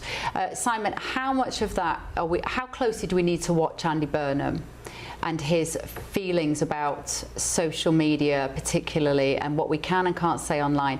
We're hearing, apparently, he's going to ban digital ID. I will believe it, my friend, when I see it. I think he might just be a better salesman. Well, I mean, that's, I guess, a different issue to me, the digital ID. It's important, but the social media bans are important. For Americans, we watch this with horror. 30 people in Britain arrested per day, 12,000 a year for mean tweets, basically. Our rule is you can say pretty much anything you want as long as you're not encouraging, an immediate, imminent act of violence. And that means people can say stupid, obnoxious, and sometimes hurtful things. And, I studied law in Britain more than 30 years ago, and I remember the Public Order Act, and I had no idea at that time that it would be used against people for saying things on social media. Lucy Conley did, 31 months in prison for one tweet that she had up for 3 hours and then erased? For Americans, that is mind-blowing. Eric, free speech, that's going to be... let's talk about Starmer's legacy, actually. You've sat here in this chair for nearly a year now. You've had to suffer my company on an almost weekly basis, Eric Ham.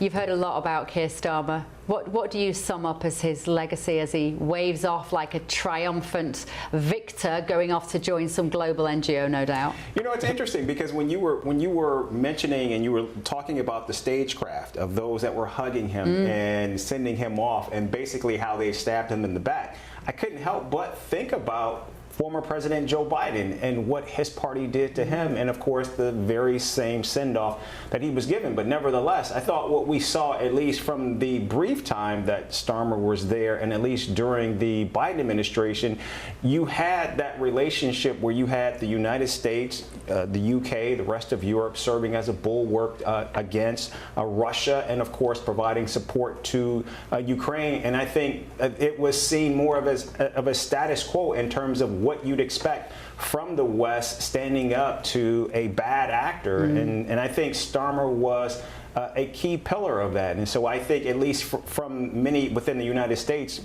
keeping in mind that there have been 7 PMs in the last 10 years, I think many will look at that relationship as something that was status quo and work the way many think that it should have. Candice, it's funny actually. I don't like the left-right definition. I've said it before. I think it's tired in 2026. It does not really fit for purpose anymore, that old-fashioned dichotomy. But the left seem to do a really good job of kissing you in the front and stabbing you in the back. Like we saw it with Biden, we've seen it with Starmer. At least the Tories just booted you out and didn't actually dress it up as anything other than a complete and utter rejection once you'd, after a dereliction of your own personal professional duties, Candice. Yes, and they'll have a brutal leadership contest as well. Whereas with Labour, it was all quite collegiate. Keir Starmer stepped aside, no one challenged Burnham for the leadership, and then everyone sort of clapped him off, goodbye. But actually, it was very ruthless. It was very, very ruthless the way they got rid of him, considering he was the person who brought Labour back into power. Yeah. Kai, are we right to say that, the lefties all sort of love you to your face and stab you in your back? At least you know where you stand with those on the right. Yeah, maybe you're right. Maybe we're just all two-faced. I mean, I think there was genuine... Yeah, quite. I think there was genuinely quite a bit of heartache. When I talked to Labour MPs... and look, actually, lots of the failings of Starmer were baked in, this time last year, and they took a long time to come to the realization because they kept thinking, oh, let's give him a chance. He got us all elected. They owed him, or they all owed him their jobs, and he did the unimaginable. And so I think a lot of people held out hope for much longer than was rational, frankly. And I think that's why you saw this unfold in the way that it was. I think they were genuinely unwilling in their hearts of hearts to let go, but realised that it had finally been too much. And that's why Starmer eked out 2 years. I mean, I really think he was lucky to have one. Yeah. Candice, do you want to come in? I did want to say as well, from what I heard, Starmer had become such a figure of hate, and many were worried that he was torpedoing, with his great unpopularity, Labour's electoral chances. Yeah. So people were self-interested. Am I going to be able to keep my job, or is Starmer going to destroy the Labour Party? Yeah, and that's important because... Yeah, you're right. I was just going to say... No, I was just saying you're right. Go on, Kai. The reason that's important is because there's a significant part of the Labour movement that keeps reminding each other that power, principles without power is completely meaningless, right? It's sort of very Blairite way of thinking. This idea that you need to find the best electoral coalition you can, do the unpalatable things to reach out to the middle ground, and so on. And I think they thought that Keir Starmer understood that. And then, as they saw, as Candice says, the electoral chances dropping like a stone in those early days and not recovering, and in some ways, many of them thinking it was quite unfair and quite unprecedented for any modern prime minister, but nonetheless, it remained that way. And it does matter, doesn't it? Because if you're in government without a plan and without much of a runway, 2 more years, what are you going to do with all of that? There's not a lot they can do in 2 more years. I don't know whether we've got a chance to reflect on the social media ban that Starmer enacted. Have we got time to... Yeah, let's have a quick look at that. Let's remind ourselves what he did about social media in the UK and free speech. I fundamentally believe that we must harness the power of technology to build a stronger, fairer Britain. But we must also protect our children. And so I want this message to be heard loud and clear. I am not prepared to compromise on the safety and happiness of our children. And that is why this ban must happen, And that is why this ban will happen. That I think is going to be, that's going to be his legacy, isn't it, Candice? That is going to be like clamping down, lack of freedom. I know they dress it up as protecting the children, and I think we do have to do something about what kids are looking at online. Every parent has to take responsibility for it, because it's awful out there. But do you see Andy Burnham coming in and rowing back on any of this? How does he handle it? Doesn't seem to be. The signals seem to be he wants to bring it in even earlier. And he's kept Lisa Nandy as the culture secretary, and she has said all kinds of things. I mean, she said stuff like she wants the tech companies to prioritise the BBC, Channel 4, ITV, the old mainstream publishers ahead of others on YouTube. So, I mean, I don't really see there being much rowing back of that. I just worry it's very authoritarian. I mean, it's all the stuff I was saying. You know, I think these kinds of things must come from parents, from families, from communities, because I think if the state is always correcting for the worst parents out there, then you're going to end up with huge authoritarianism. The thing about social media is most people I know my age, millennials, because we were brought up with social media, we're social media natives, we actually don't want our kids to have unfettered use of social media. Everyone I know limits screen time. No one just leaves their kids on phones or on iPads all day. Everyone is like, we've got to get the kids off the screens. And I think that's where it should come from. It should come from parents. And culturally, I think things are moving that way anyway. Kai, what do you think? I mean, in terms of the social media ban for teenagers, I just don't. My issue is you make sort of restrictions on tech. It is a restriction on freedom of access to information, particularly the next voting generation. That does feel, and it is, very authoritarian to say that the technological companies, the social media companies, have to prioritise the algorithm for BBC, Channel 4, ITV. I mean, good luck with that, because you've got to take on the tech bros. A lot of them live in this town, and I can tell you they're going to have a fight on their hands when they start to do that. I wonder whether Andy Burnham, with his domestic agenda, I mean, he comes in, he's certainly talking about a Britain before the other nations kind of messaging, reindustrialising British products. I wonder whether that's going to fall down a little bit down his list of priorities.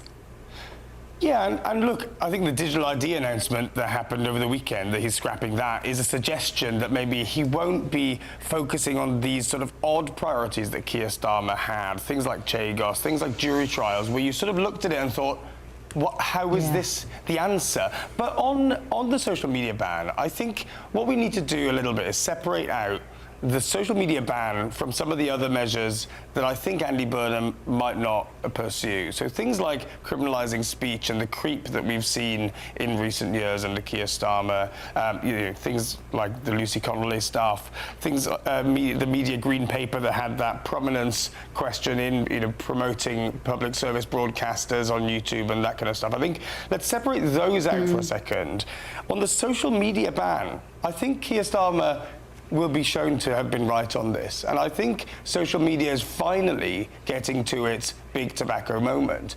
The last decade and a half, we've seen the best engineering talent in the world, all in Silicon Valley, most focused on how to make these apps and these platforms as addictive as humanly possible. And that goes for adults, it goes for children. The reason why the government has rode in on this is because some adults, some parents, are so addicted themselves, I think, that they can't even help their kids from accessing this stuff completely in an unfettered way. I think there does need to be some level of restriction, and maybe it is restricting the access of certain features past midnight, as we've seen that they announced last week, the curfew. It sounds silly, but something has to be done because of just how addictive these things are. Unless it is a public health campaign, and they just have to start like they did with cigarettes. They have to educate people, genuine tricks and tips and techniques to put your phone down and do something else. Like that, they could start there at least to acknowledge there is a problem and try and empower individuals to take action themselves rather than always outsourcing it to the state, perhaps. Right, moving on, because Iran, of course, remains an issue here, particularly in America. The US military has begun a round of strikes against Iran in order to further degrade its capabilities to attack ships in the Strait of Hormuz. So the strikes mark the 10th consecutive night of attacks, and these come after President Donald Trump vowed to punish the Islamic Republic for the deaths of 2 American soldiers, saying it would pay many times over. The Defense Department has revealed in a statement that First Lieutenant Tyler James Feehan and Private Isabella Gonzalez were killed in Jordan while supporting a US mission against the Islamic State group. That's Tyler James Feehan and Private Isabella Gonzalez, who gave their life for a war which is proving to be very controversial here in America. Let's talk now to CEO of Ahura AI and Future of Humanity Foundation, Brian Talaby, friend of the show. Brian, thank you so much for joining us. Great to have you back again. So, terrible news about the deaths of these American service personnel here, American Forces members. But where do we go now, Brian? You have immense knowledge of this situation in Iran. Lives are always lost, as tragic as it is, in war. Is this still a just war? Well, first of all, thank you for having me on again. And second of all, our prayers and thoughts go out to the families of these 2 brave service members who paid the ultimate price. Look, I think our resolve in this country is strong. The regime that we're fighting against has been killing Americans for 47 years. They killed 52,000 Iranian protesters earlier this year. Yesterday, they executed a young man whose crime was to open his door and allow protesters that were fleeing the police to enter his home.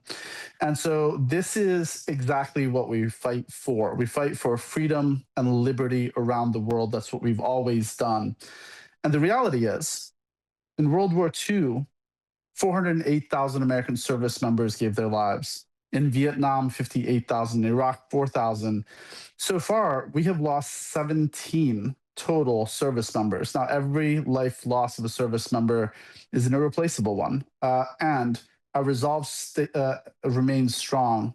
And my understanding from the public statements of President Trump and Secretary of War Hegseth and Secretary Rubio is we will complete the job. They will pay a very heavy price for the service members that were killed yesterday. And functionally, it's important to remember that the IRGC is essentially broke. The Islamic regime is broke, and they are nearing their end. How broke do we know, Brian? Because there was a lot of money to spend there. Like, how degraded is their economy at this stage? Well, my understanding is that there are reports that they are unable to feed vast swaths of the IRGC and the military. The IRGC haven't been paid in some time, is what I hear. I'm also seeing reports that they are unable to keep the lights on in certain areas. And so they have been blockaded. Their ability to make money by selling oil has been completely stopped by Trump's administration. And it's only a matter of time before the entire IRGC falls apart. And when you say a matter of time, do you have any idea what that time scale could be? Are we looking at days, weeks, or months, Brian? Well, I don't have any special knowledge that I can share, but my suspicion is that the war will be well over by the end of the summer.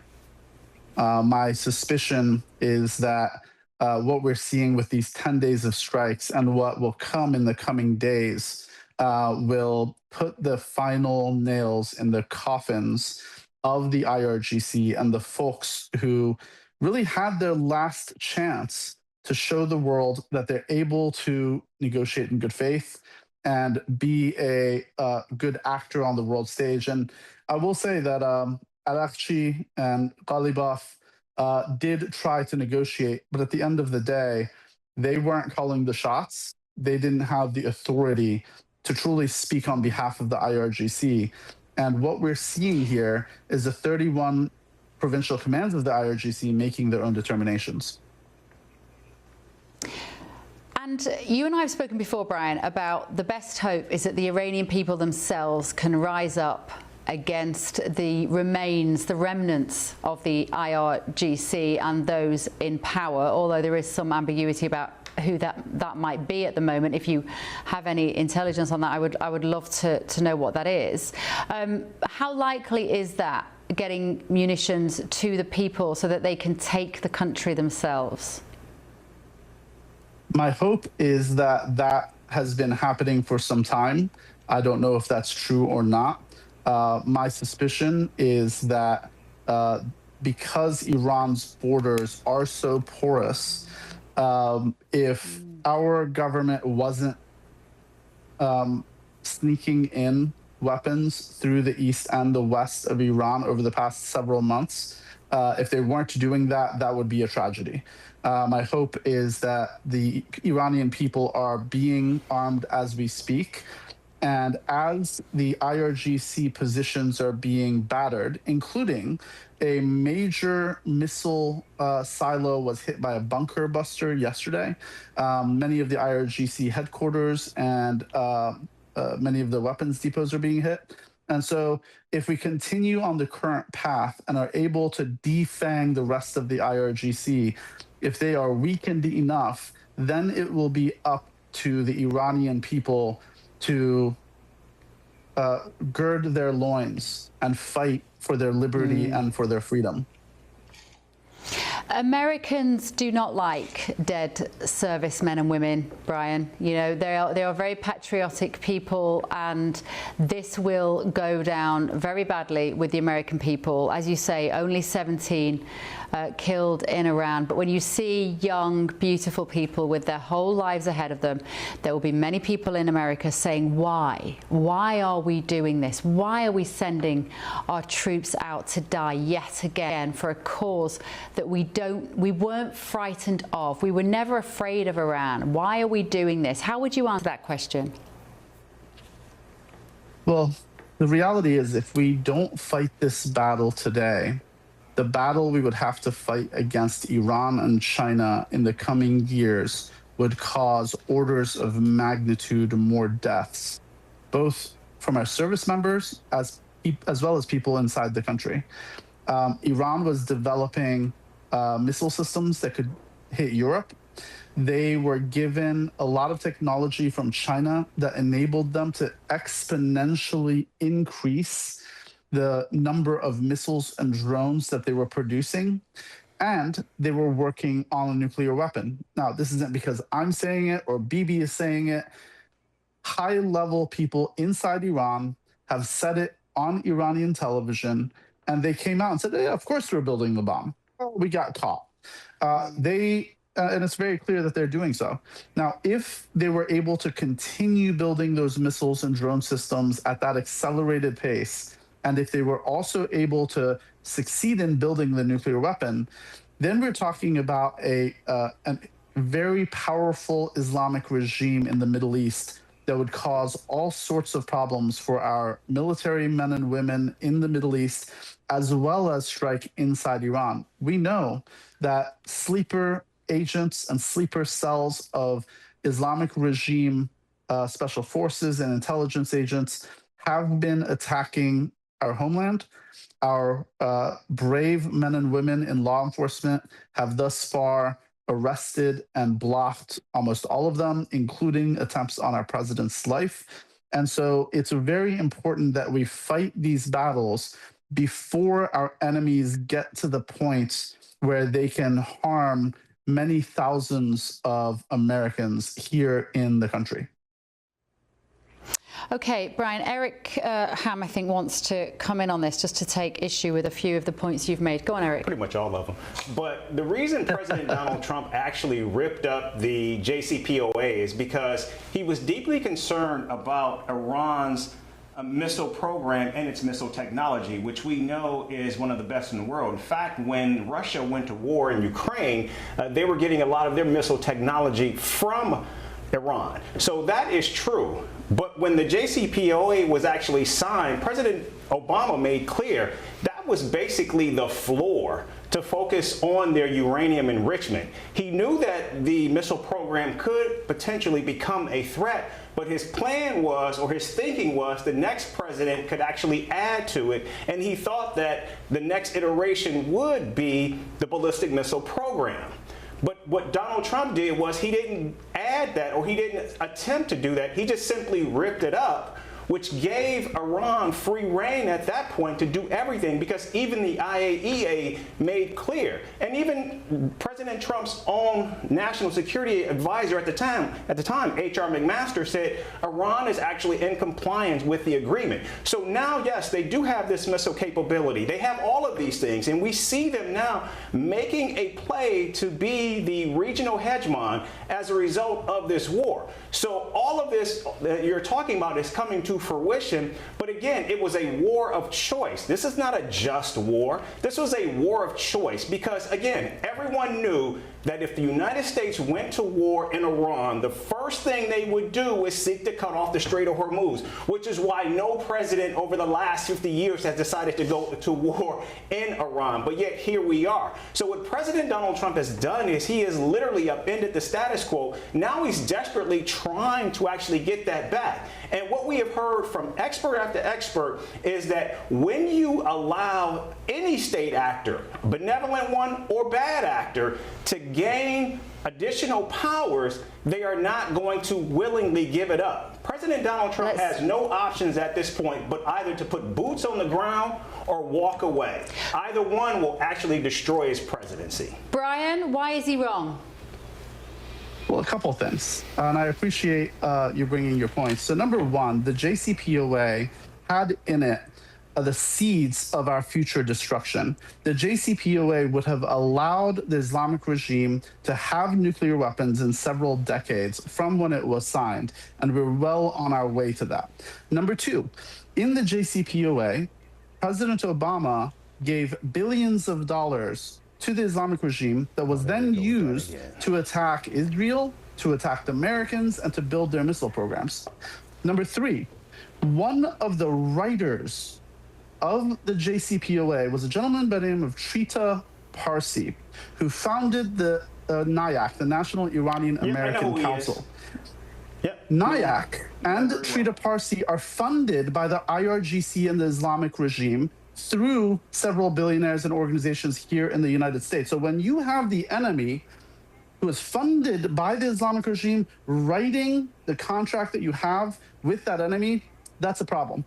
Now, additionally, we've known for a long time that Iran has second strike capability.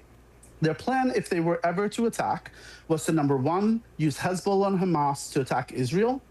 Number two, use missile systems to attack all the bases around the Middle East. And number three, block off the Strait of Hormuz. They were always planning on doing that. Now, of course, under President Trump and with Bibi Netanyahu, we were able to completely disrupt and destroy Hezbollah and Hamas. Number two, we were able to build out missile defense systems to protect our men and women in the Middle East. And number three, if you notice in the Strait of Hormuz, we have completely, we have completely blockaded the Strait of Hormuz. We have prevented Iran from selling their oil on global markets. And if Iran was able to get a nuclear weapon and was able to build up their drones as well as their missiles, in a couple of years, they would have complete control over the Strait of Hormuz, and we wouldn't be able to block them. Right now, Iran can't send a single ship out of the Strait of Hormuz, and they are going bankrupt as a result. Now, finally, remember that Iran supplied somewhere around 16 to 70% of the crude oil and energy to China. So ultimately, between Iran and Venezuela, they provided about a third of the crude oil to China. The fact that President Trump and our brave military were able to take out those two regimes, weaken them, and prevent any oil sales from Venezuela and Iran to China has massively weakened China and their efforts against us. And the fact that the GCC countries are now under our defensive umbrella as well, which provides another 33% of the oil to China, that means we control over 2/3 of the energy imports to China, which will prevent them from being able to take Taiwan and attack us in a meaningful way. Right, gentlemen, fantastic debate. Thank you so much. We have to wrap that up there, but Brian Talaby will actually be in the studio with me tomorrow night. He'll be in your seat, Simon Hankinson, tomorrow night. Maybe it's a shame he wasn't in this seat tonight, because you two could have gone on at that for 3 hours, I'm sure. But anyway, if you like Brian, he will be back here on The Late Show live tomorrow. But still to come this evening, this.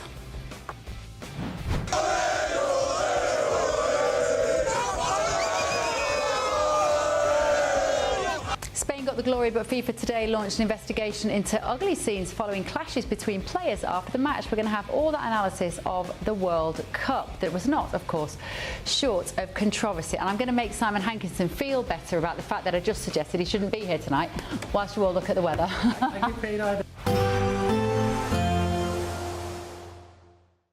Expect warm spells with the odd rude interruption.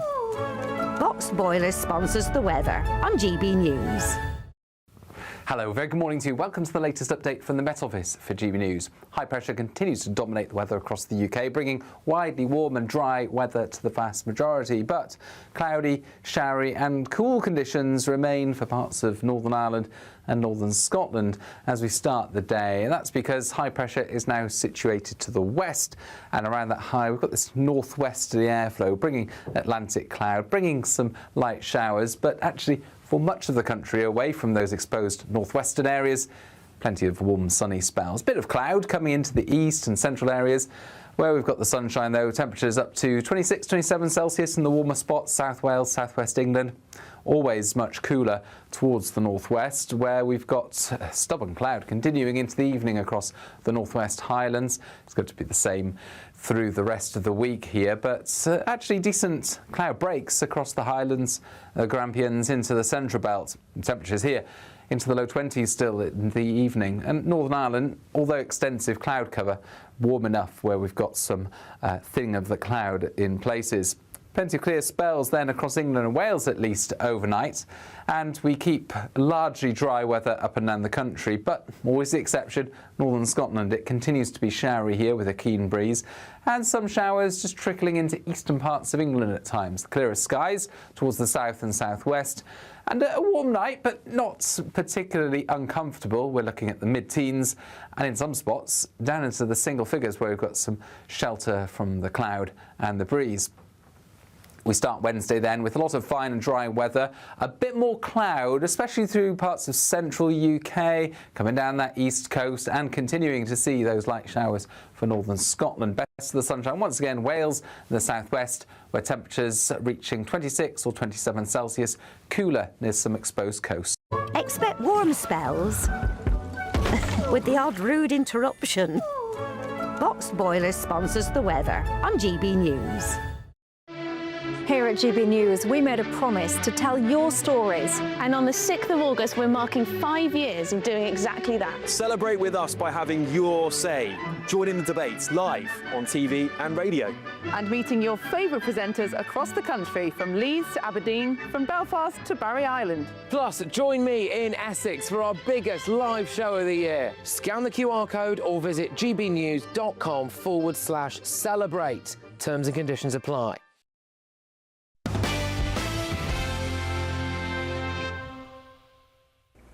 That looks fun, doesn't it? Celebrate Britain with us. Happy birthday to GB News. Now, the curtain has come down on the 2026 World Cup, hosted by Mexico, Canada and, of course, America, the world's Premier football tournament had thrills and controversy aplenty.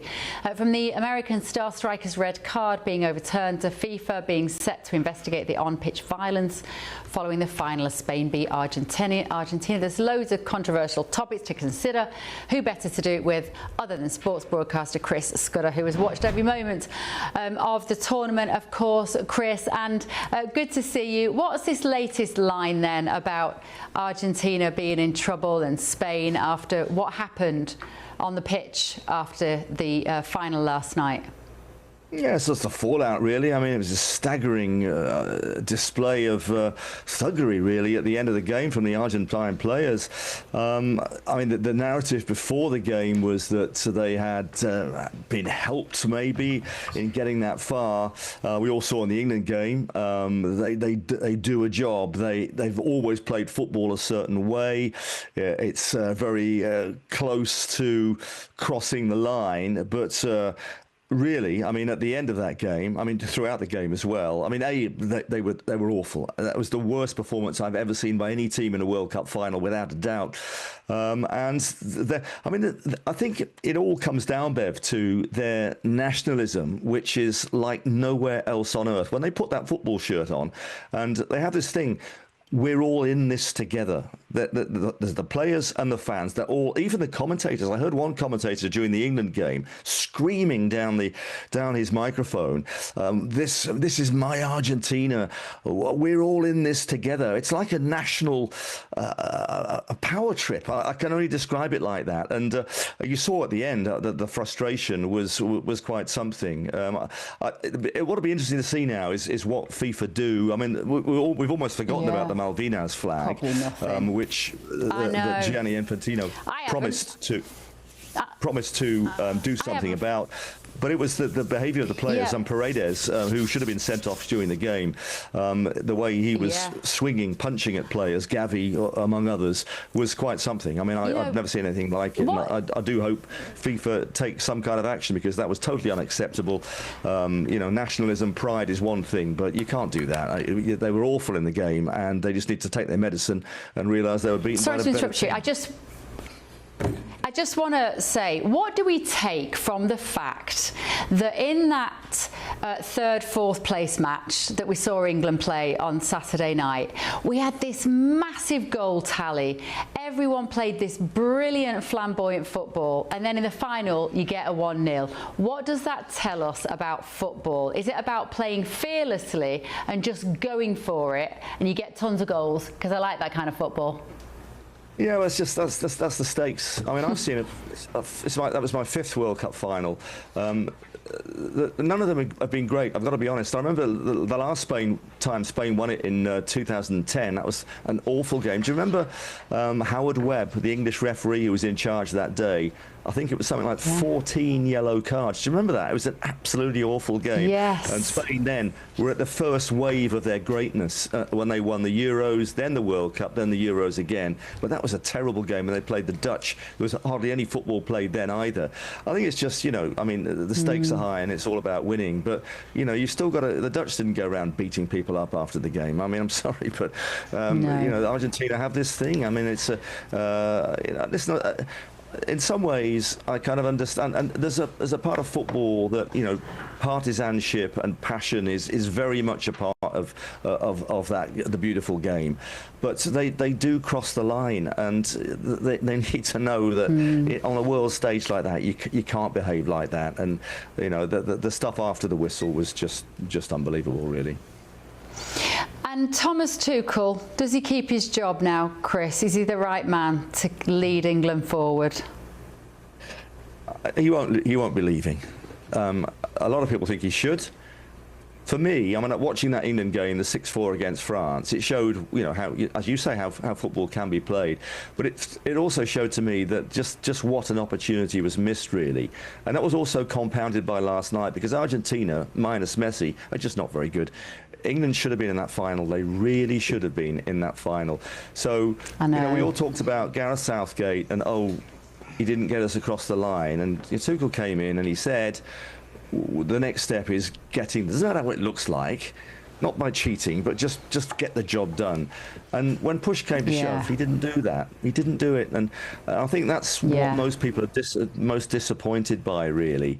But you know, the FA, they don't have a lot of gumption when it comes to to this kind of thing. So you just know that he'll be around. I actually think, Bev, that in a sort of small consolation, that England will win the next Euros. I really think so. They're going to be at home, and Tuchel will probably quietly be thinking, yeah, we could have done things differently. And the fans are going to demand it now as well. So should he have gone? I mean, he didn't take us any further forward when he promised he would. And England are better than that. Bellingham's brilliant. They've got some great young players coming through. But it's just so it is so frustrating. Even several days on, it is so frustrating. I'm not alone in this.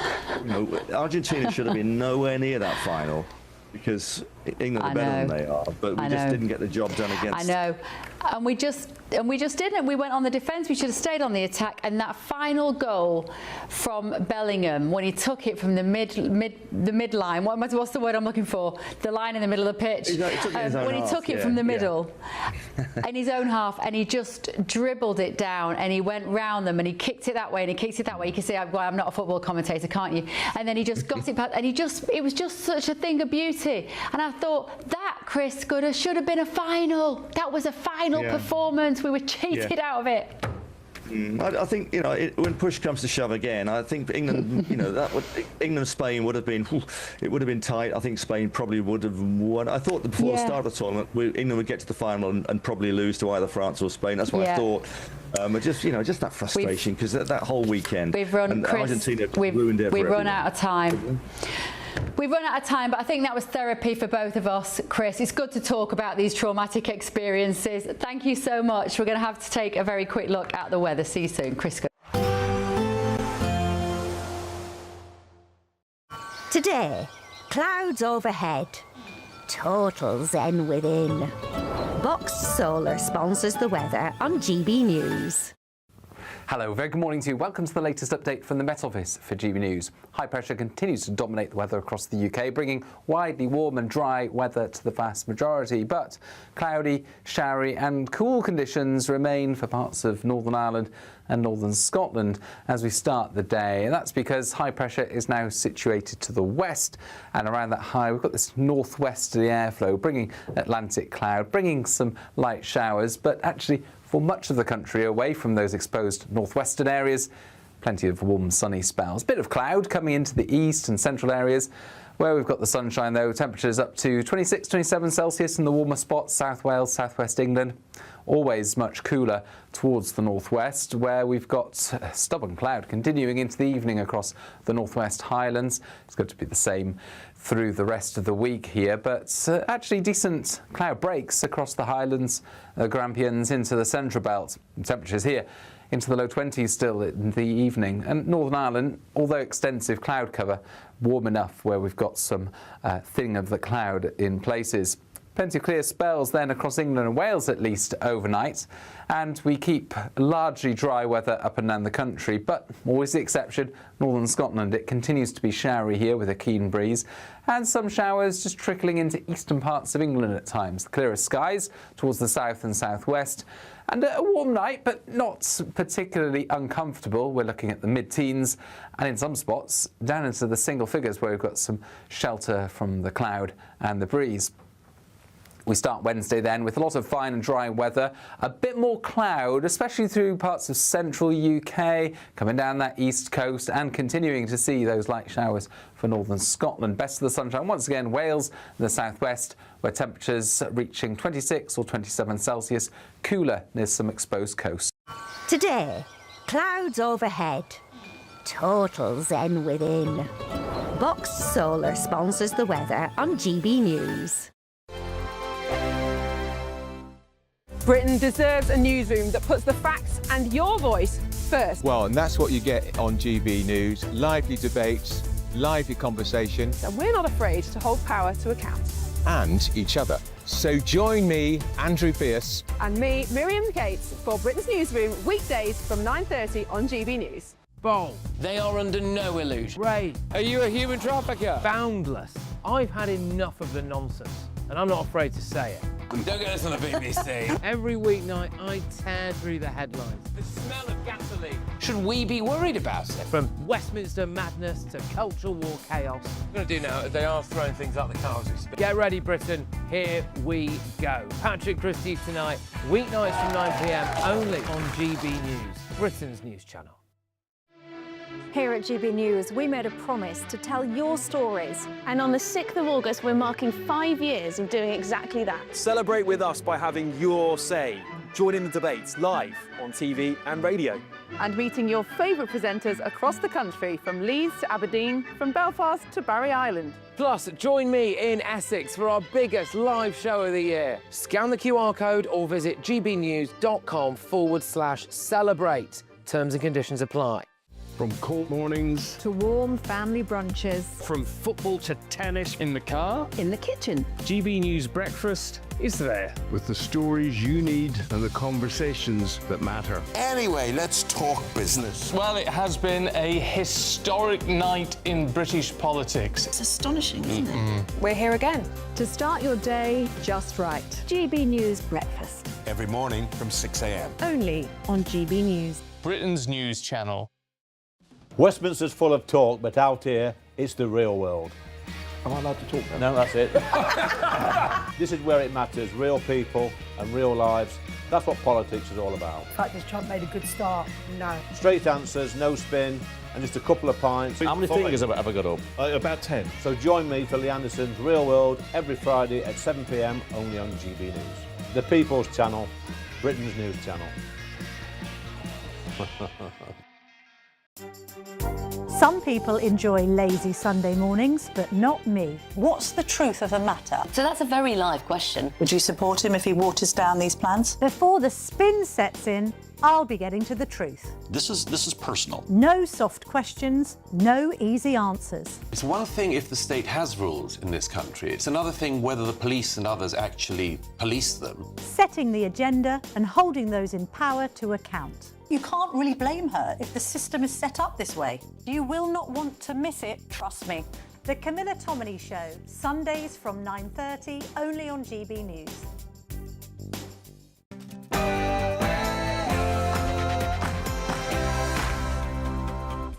Why you would say scary. Very good evening, good morning, live from Washington, D.C. This is Bev on GB News with the stories that are shaping Great Britain and the United States of America. Coming up in this hour. Let's build a new national sense of unity, of common purpose and positivity. It's the start of day one for Andy Burnham. He's claiming it's going to be a circuit breaker for Britain. The new Prime Minister has pledged to overhaul 40 years of economic policy and usher in a new era of hope. It sounds rather ambitious for somebody that hasn't been voted into that door by more than about 25,000 people. Are you going to give him a chance? Also tonight. I go with good grace, I go with a smile, and I go proud of everything that we have achieved. Thank you very much.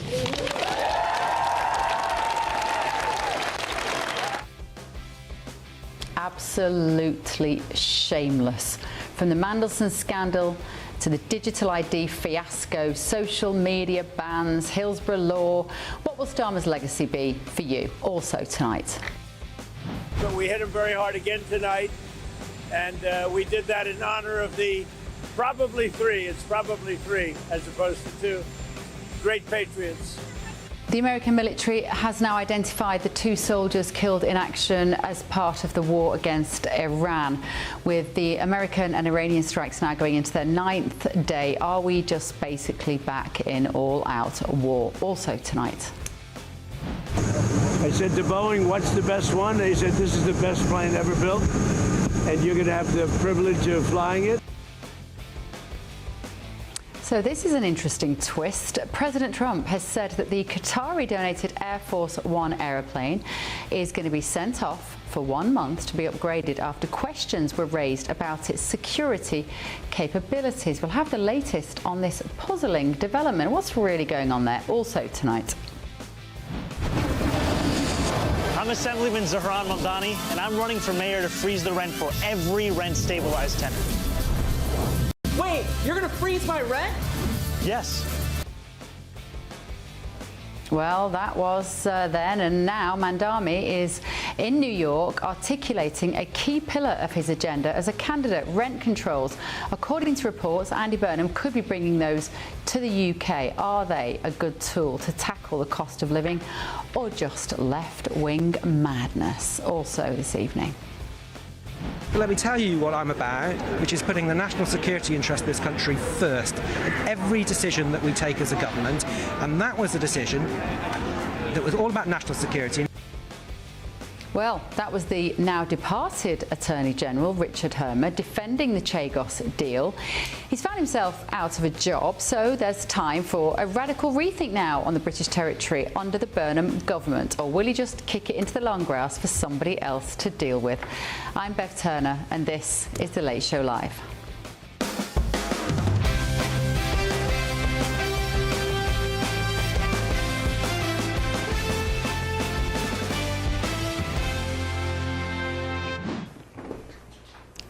Welcome to our third and final hour. I'm joined in the studio by Simon Hankinson, Eric Ham are still here with me. Thank goodness Kai Wilshaw and Candice Holdsworth are also still with me in London this evening. Thank you all for staying with us for this third hour. Right, Lord Hermer is one of the figures being shown the door as the new Prime Minister takes office. Speaking earlier to GB News, Hermer defended Labour's Chagos deal, insisting it was driven by national security and saying that ministers simply completed negotiations begun under the previous Conservative government.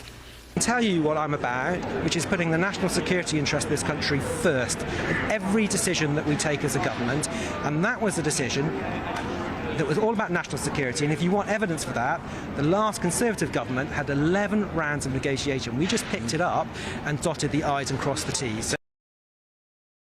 That was a very defensive Hermer talking to our very own Chris Hope earlier today, but with the controversial deal being scrapped, owing in part to the considerable pressure placed from President Trump on the UK, how should the Burnham government deal with the territory going forward? Joining me now is First Minister of the Chagos Islands, Miss Lee Mandarin, this evening. Thank you so much, Mr. Mandarin, for joining me this evening. So we've got a new guy in number 10. Are you optimistic that he's going to do the right thing? So, good morning, Bev. Thank you for having me, especially the US GBNews viewers. To be honest, I'm skeptical about it because before Andy Burnham became Prime Minister, the Foreign Office has said to Mauritius that the course of action for the surrender of Chagos Island still the same. But with that new Attorney General, Eileen Reeves, I very, very hope so to change the course. But if not, that will be the end of this Labour government, and Andy Burnham go along with it as well. My suspicion, though, is that this is going to be very low down on the list of priorities for Andy Burnham. He's very much focused, it seems, on domestic issues. Have you had much correspondence with his team yet? Is it too early to say? Where do you think he's going to take it? We did send a letter to Andy Burnham and explain our position. When ex-Attorney General Lord talking about national security is very important for the UK. But the most important as well is that the relationship between the two greatest allies in the world, the US and the UK, that is national security. Handing over Chagos Island, key military base in the Indian Ocean, Diego Garcia, to an ally of China like Mauritius, that not putting forward national security to the UK and even to the US. So on that base, Lord Hermer got it very, very wrong. But we never know with this Labour government, actually. Now we got a new Foreign Secretary, which is Ed Miliband. I will give him the chance. I will give you the chance. But you know yourself, how those Labour ministers do. But see in a few weeks what's going to happen to us. How did you feel about the appointment of Ed Miliband and what we know about him? Do you think he will be on side with your position? Is he going to be challenging this? Is he going to care enough about this? Do you feel, Misley, that he's the man to help? For the past ministerial position he took, like a net zero, for me personally, I don't see that strength in it, right? But like I said earlier, I'm willing to give him a chance. But this is the last chance for Chagos Islands, because this was a downfall of Keir Starmer as well.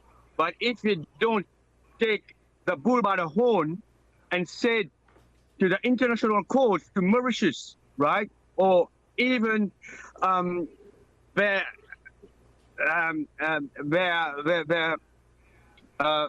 countries in the global security around the region, like India, China, other country, against our national security, I'm afraid to say this government of Andy Burnham won't last long.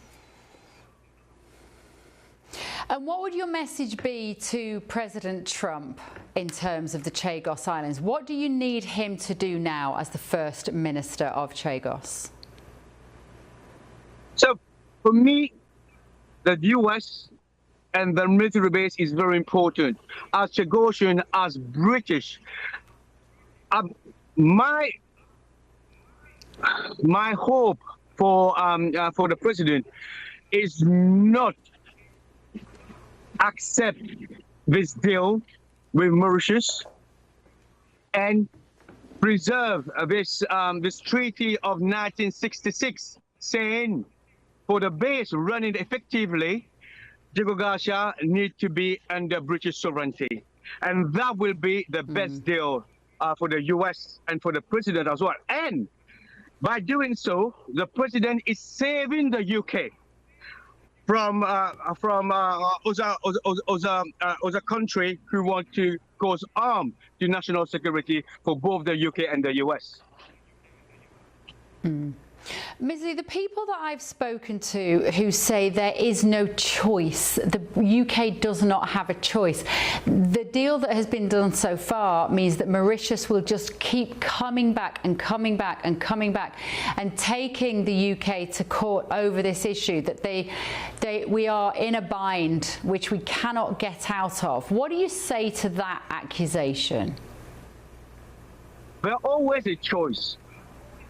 In the 80s, that Margaret Thatcher sent troops to Falkland Islands to defend British territory. In the case of Chagos Island, it's a similar thing. But what happened with, by then, Labour government by Keir Starmer, and hopefully not now with Andy Burnham, we just surrender the island to a key ally of China. There is always a choice. And remember, one speech Lord Irma and Keir Starmer always said, if Mauritius always come, but if the island is handing over to Mauritius, the Chagosian like me and my people will always come. We go to every avenue legally to get our island back. So there is no point. The choice is there. Look after British overseas territory citizens. Don't put foreigners first, but British citizens first. Okay, impassioned there, of course, the First Minister of the Chagos Islands, Misley Mandarin. Thank you so much for joining us this evening. Let me take this. Thank you so much, Mr. Mandarin. Let me take this to my panel here, Simon Hankinson. I mean, Misley has been just such an amazing advocate for this issue, and he feels so strongly about it. And when he says about prioritising the UK and our sovereignty and the Chagosian people and not handing them over to Mauritius to rule them, like it's a very powerful argument. Where's it going to go next? We thought it was all done and dusted. Yeah, I thought it was too. I mean, when I looked into this, there really isn't any claim that Mauritius has over the Chagos Islands. I never understood why Britain felt like they had to abide by some decision of some court that can't possibly enforce it, and then pay them billions of pounds to keep what actually belongs to Britain. Colonial guilt. And as far as I understand it, the U.S. has a veto. Basically, it's built into the rules that the United States can say no, and then Britain has to say, okay, we can't go ahead with it. So I just don't understand why they're clinging to this as some sort of moral duty. Is it the usual left wing kind of beating themselves up about colonialism and reparations and so on? But it's a bad idea in terms of relationships with the United States. We're talking about Andy Burnham and Donald Trump. This is one thing he could do to make that relationship better right off the bat, instead of digging the hole deeper. That is a very good point, Kai, isn't it, that Simon makes. This is going to be one of those potential flashpoints between Burnham and Trump, just as it was with Starmer. I wonder what Andy Burnham is thinking he wants to do with this. My understanding from a source I have had spoken to here is that he just might keep kicking the can down the road. He's only got 2 years until the next election, and he probably can just keep putting it to one side and maybe not have to deal with it. Yeah, that's the critical point, isn't it? That question around Donald Trump. Now, of course, you know, look at 2 years ago, and Donald Trump was pro the Chagos giveaway or whatever. You know, he has changed his mind on this, but whether you like it or not, and I'm sure Keir Starmer would say not, he has made up his mind now, hasn't he? He's very much against giving away the Chagos Islands. And I've often said on this channel, it's, I think, difficult looking from the outside in to really understand the rationale of the UK government in pursuing this with such intent. You know, it can't be a coincidence that the Conservative governments prior to Keir Starmer's own government pushed this so hard. You know, I'm sure there are sound diplomatic, legal reasons behind it. However, I totally agree. It's just not something you need as a millstone around your neck, is it? Both for the US special relationship, but also just in terms of the anger it's caused in a small but considerable portion of this country that just see it as symbolizing this, as you say, colonial guilt mindset, this idea that we should be ashamed of our past and that we are paying off more money to foreigners than we do taking care of our own. Yeah, Eric, I don't know whether you're an expert on the Chagos Islands, but what does this scenario tell you about the UK when you listen on that we're giving back this territory, but paying for the privilege of doing so? And it has this base on it, Diego Garcia, which is incredibly important militarily for America. When we talk about the projection of power, particularly for the United States, and given the fact that we are seeing that projection of power is seriously under siege in the Middle East right now, and the fact that we have a rising China as well, coupled with that, the last thing that any American president would want, at least right now, is to see that projection diminished even further. And so I think from a national security standpoint, President Donald Trump has no choice but to lobby the new government hard, not to make this sell, and recognizing where we are, particularly also with the massive depletion of U.S. military assets in the Middle East right now. This could be potentially damaging to the United States, and recognizing that both Russia and China also recognize that as well.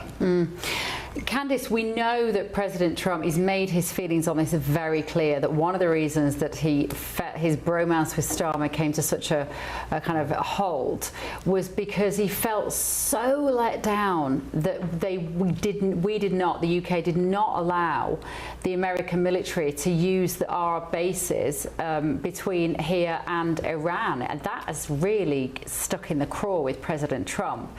I wonder how aware Andy Burnham is of that grievance, and whether he would be prepared to curry a little bit of favour with the president by basically rowing back on Chagos and letting us retain it as a country. Yes, I think it would be very toxic if he was to pursue the Chagos deal. And like you said, The former Attorney General, Lord Hermer, was very defensive in that interview because I think that he got a lot of criticism, and Keir Starmer, for what people perceived as a slavish devotion to international law over national interest. And I think that the Americans, and you look at Marco Rubio, the Secretary of State, they just can't understand why you would put international organizations above your own sovereignty. I mean, that's ultimately for them the most important thing, and I absolutely agree with that. And as Eric said, you've got all these rising geopolitical threats all around the world. You have to be able to project hard power. And what would be interesting, though, is Donald Trump said he spoke to Andy Burnham about the demining of the Hormuz Strait, and that was the Straits of Hormuz. That was a big point of contention also between Keir Starmer and Donald Trump. Keir Starmer didn't want to get involved in that until all the fighting was over. So I wonder what Andy Burnham's position on that would be. I wouldn't have thought Andy Burnham knows yet. On his first night, he hasn't even unpacked his socks yet. He's just probably settling in right now and trying to work out whether that's a comfy bed in number 10. He's not going to get a huge amount of sleep in it anyway, but it's an extraordinary thought, isn't it, that he's sleeping in there for the first time this evening while we're here. Hopefully he's asleep now at 18 minutes past 2 in the morning. Kai, on the issue of Chagos, though, and Andy Burnham and foreign policy, what do you make of the Ed Miliband appointment? Because in a way, I had a light bulb moment when I realised that he'd given that job to Miliband. Because A, he's going to lean towards Europe. He's going to be absolutely on message with those girls and boys in terms of the eco agenda. He's going to be absolutely right there in terms of Agenda 2030 and all the sustainability goals. He's going to be so good at the eating canapes in Davos crowd. He's going to be so good at that. It's genius. But he's going to go down like a cup of coal sick here in the White House. I can tell you that. I don't see him and Trump getting on very well. Well, but as Jacob Rees-Mogg actually said in a previous show on this channel in the afternoon, the role of Foreign Secretary is fairly diminished in modern times. It's sort of, as you say, Bev, we think of it as one of those 4 great offices of state, right? But in reality, a lot of it is swilling champagne and eating canapes, and the real hard stuff, the jet setting across that took so much of Keir Starmer's time, is because the Prime Minister is seen as the equal to those counterparts that he must meet in person. No Zoom meetings will do for meeting with Donald Trump, meeting with Ursula von der Leyen, meeting with Merz and with Macron. That's not going to be outsourced to Ed Miliband, is it? And at a time when all these escalating crises are hitting each of our countries, I think that will take up more of Andy Burnham's time than he realises. But Miliband definitely is an interesting character to have chosen in this role. He very against the Iraq War. He has a dodgy record on when Bashar al-Assad, when Barack Obama and the UK were trying to go and depose Bashar al-Assad in 2013. He lobbied very hard against that. And it's seen as quite a stain on his record. So it'll be interesting to see what he takes to the role.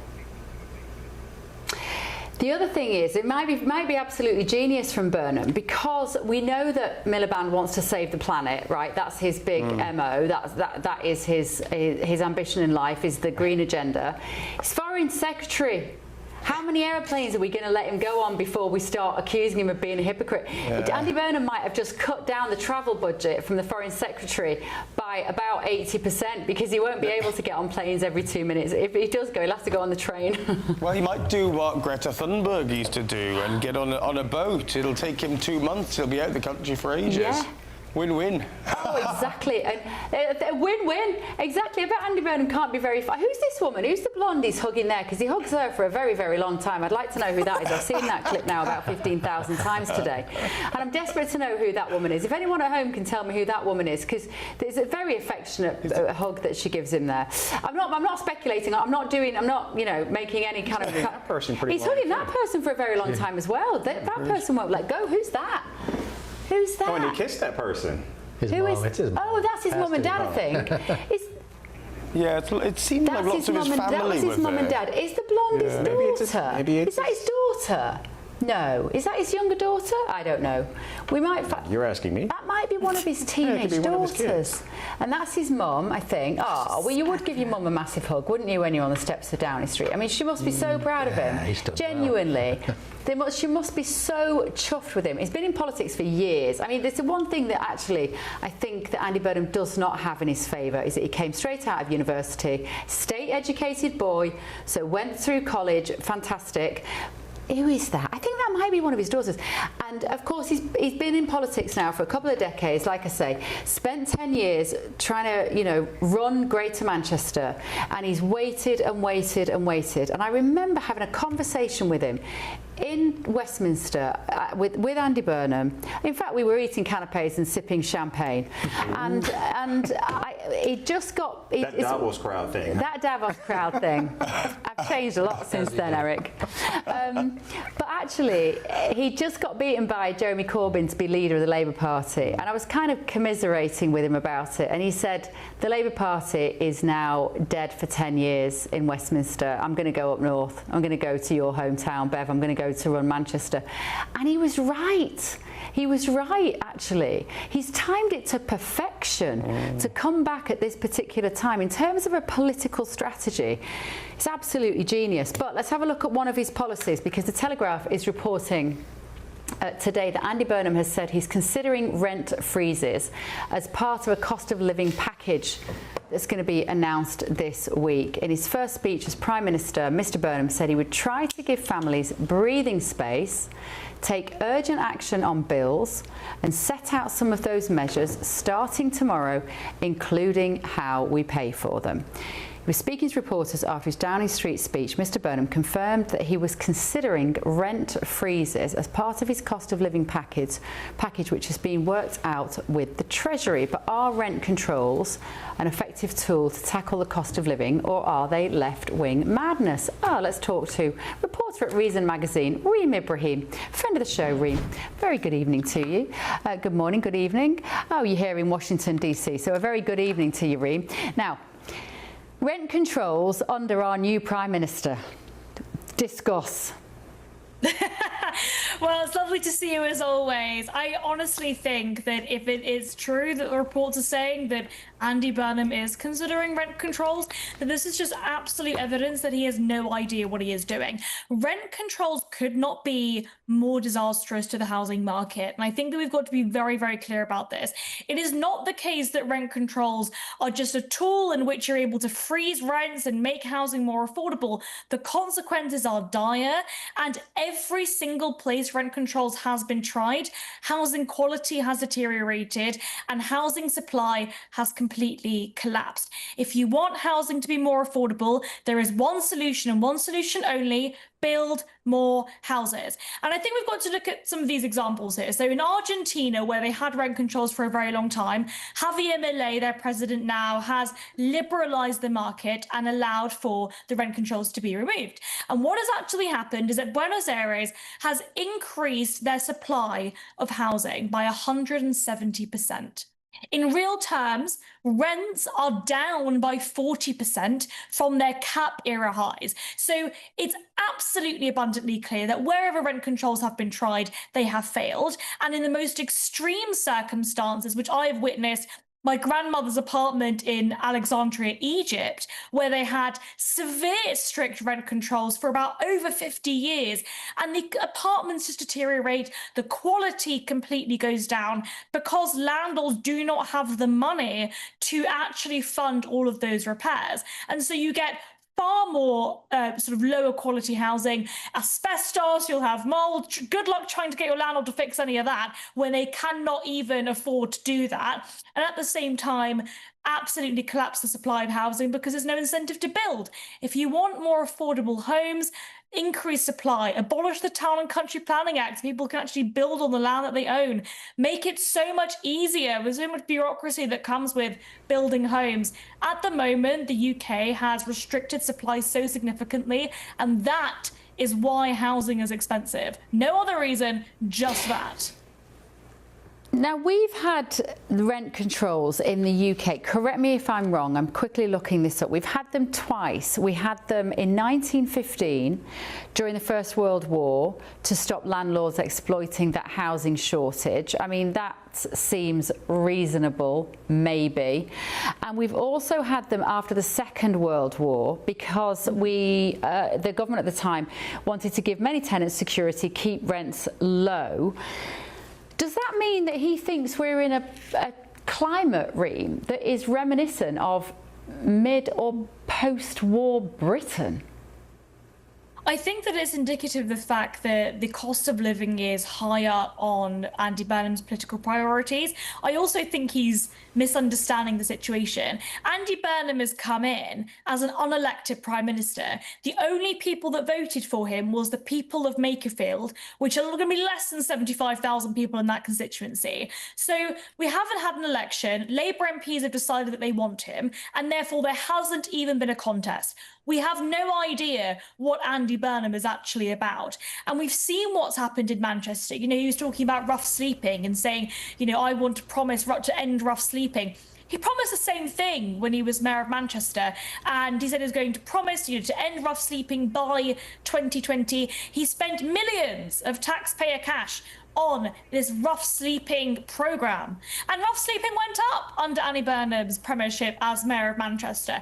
It actually increased every single year for 4 years. So I think that when we're looking at these policies, what Andy Burnham wants, he said it before, business-friendly socialism, it's an oxymoron. What they believe, that, you know, wholeheartedly through their veins, they believe that the solution to every single economic problem is more government. We currently have a situation where public spending is at 45, 46%. You know, the government are regulating so much of our lives. Businesses are leaving the UK in their droves. Young people keep moving out of the United Kingdom. They've moved out in increasing numbers every year since 2021. And yet we're asking ourselves, you know, why is this happening? Why aren't there jobs? Why is it 1 in 9 16 to 24-year-olds are on universal credit? Why is it housing is so unaffordable? The government keep getting in the way, and yet people like Andy Burnham think the solution is more government. Honestly, it's almost like I'm being driven mad, but I can't understand how people can see the situation and think that the solution is more government. Government, get out of the way, please. Yeah, I know. I relate. I can very much relate, and I know that our viewers can as well, Reem. When you say that, what do you make of the Thatcherism kicking that he performed today at the front of Downing Street? I mean, some points that he made about the fact that some of the things that happened under Thatcher, particularly the privatising of our utilities, none of us feel like we benefited from that 40 years later, do we? What do you take from his economic vision that we heard parts of today? Well, it sounds like he wants to bring us back to the 1970s. I mean, I think that it's really difficult for people to understand, and I know many of our viewers will remember the 1970s, but, you know, for young people, people that are my age, they do not understand how awful things really were. When Margaret Thatcher became the Prime Minister, she liberalised the market. And yes, that did mean taking public utilities into private ownership. Now, you might say that Thames Water was a failure, partly because there wasn't competition, right? The reason why privatisation works is, as a consumer, you get to choose what you're doing within that particular market. With Thames Water, that wasn't the case. But with BP, that was the case. Sorry, with BT, that was the case. You know, you couldn't imagine queuing up for your government mobile device these days. But that was the case before BT was privatised. And I think we always look at the sort of situations in which the government have increased their own interventions in the particular market. So, for example, Thames Water is regulated so significantly, as is every other water company across the country, and there isn't competition. When you're looking at the railways, for example, you know, yes, part of the railways were privatised in the early 90s, but the tracks are still owned by the government and the contracts are still chosen by the government. So it isn't real privatisation. Yeah. I do think that we have to look at this into detail, and the idea, just like zooming out for a moment, the idea that Thatcherism was a failure in this country is genuinely so misunderstood, because people think that the 1970s, things were great, we had socialism, we had the government increasing spending, the highest tax burden, the highest tax rate was at 80%. This is absolutely insane amounts of money being wasted by the state. And Thatcher came in and said, Britain is sick. You know, we know what the medicine is. The medicine is the state staying out of the way. And when you look at what Thatcher did when she reflected on her 11 years in Number 10, she said this one thing where, you know, the left often would rather the poor were poorer so long as the rich are less rich. And I think this really comes down to this idea, you know, people that want a wealth tax. They want to take more money from those that have been successful in their lives. It's this fundamental idea that the amount of wealth in an economy is fixed. And what they want is for the rich to be poorer, even if it means that the poor are poorer. They do not care about whether or not the poor are actually better off in this country. And it is undoubtedly true that people in Britain are freer today because Margaret Thatcher was Prime Minister. Reem, you are one of the busiest women in this city, but please go and water that house plant behind you. It's stressing me out. It's dead already. I'll see you in the studio very soon. It's dead. No. You can breathe life back into it. You just need to take those 2 dead ones out and put a bit of water in it. You'll be fine. Right, Okay. Reem Ibrahim, it's so nice to see you. Thank you so much. Yeah, a little bit of a maternal moment from me there towards Reem. She's not long in this town. She clearly needs she's missing her mom to tell her to water her flowers. Right, Simon and Eric are here, of course, still, and Kai and Candice in London. Right, let's talk about rent controls, because I can't believe we're talking about that, Eric Ham. Let me come to you on this. I can't believe we're considering a British government that can tell a private landlord how much they can and can't put their rent up. I find that makes my blood run cold.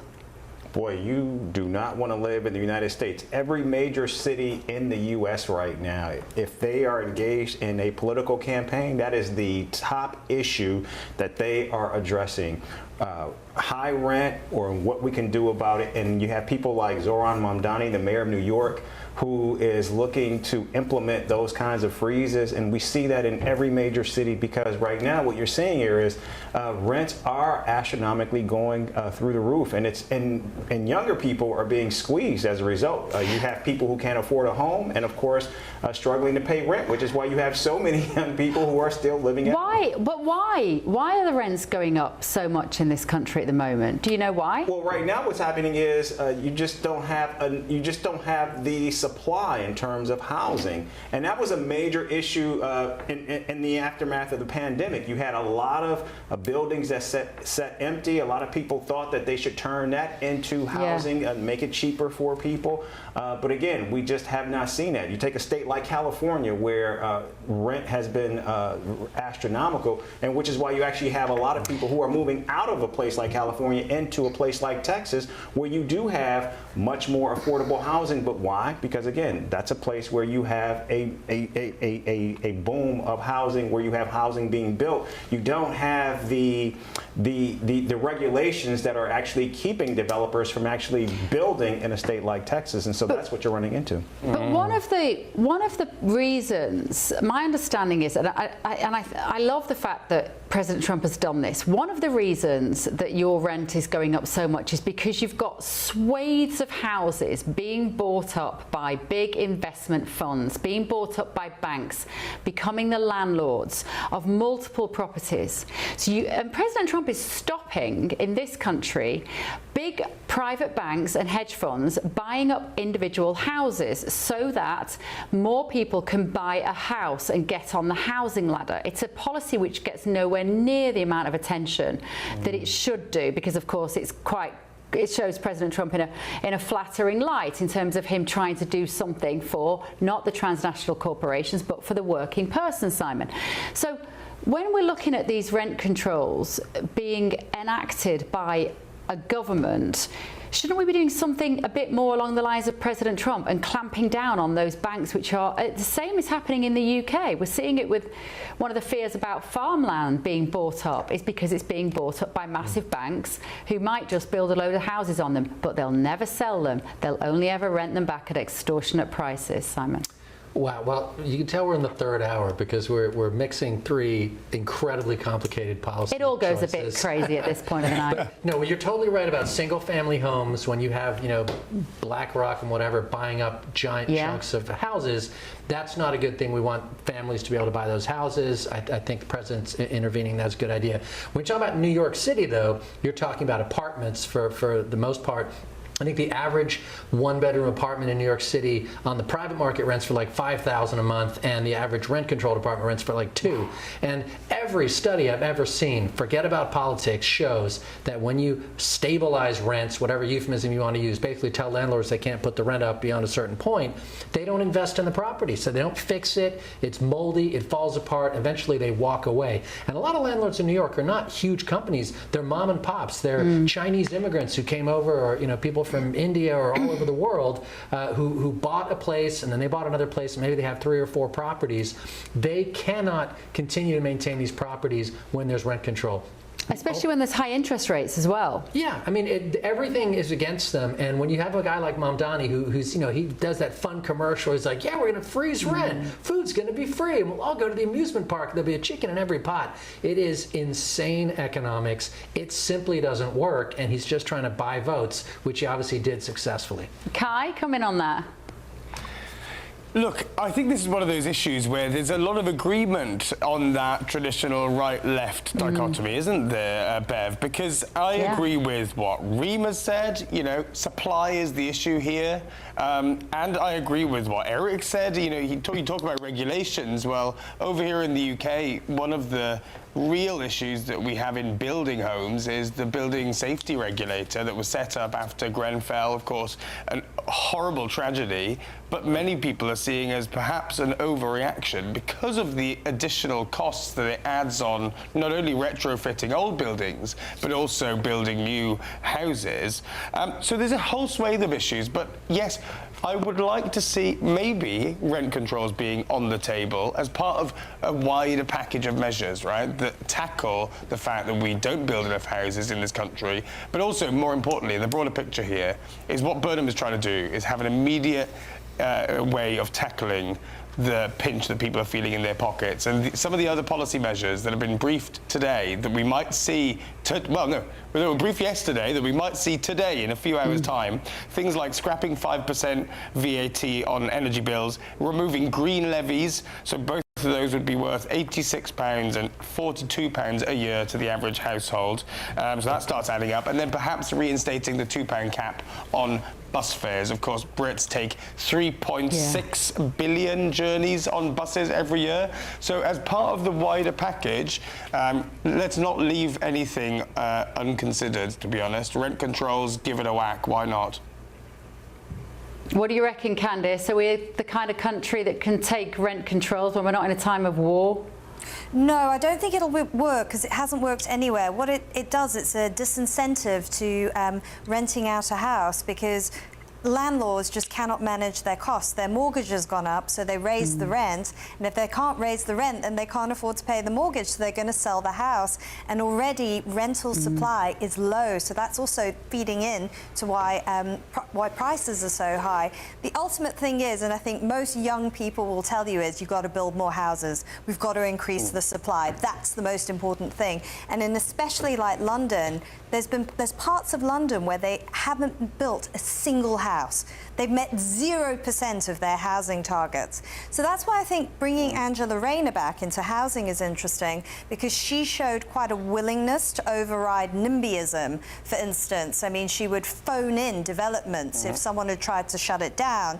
And at the very beginning of Keir Starmer's leadership, she said she was very big on growth. She wanted to get house building going. So I'd be interested to see if she'd still carry on with that as Housing Secretary.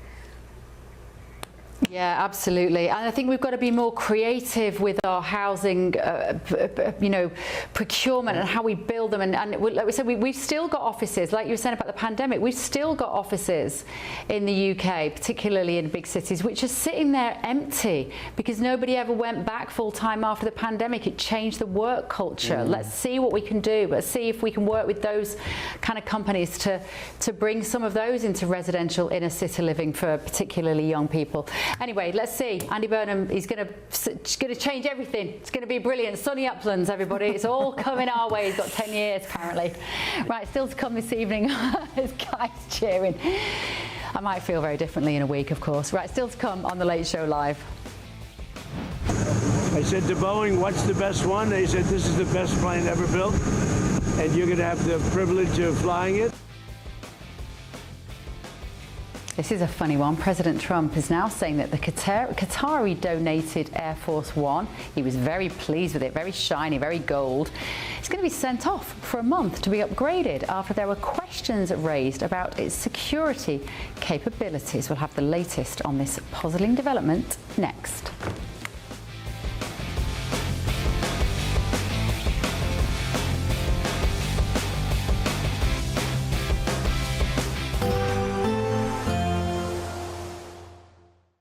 Expect warm spells with the odd rude interruption. Box Boilers sponsors the weather on GB News.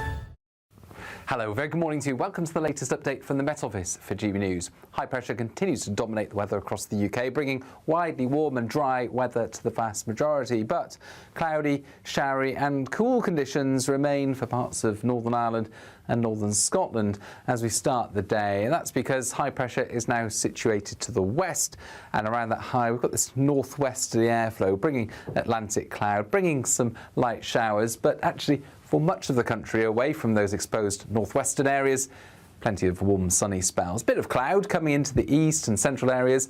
Where we've got the sunshine though, temperatures up to 26, 27 Celsius in the warmer spots, South Wales, Southwest England.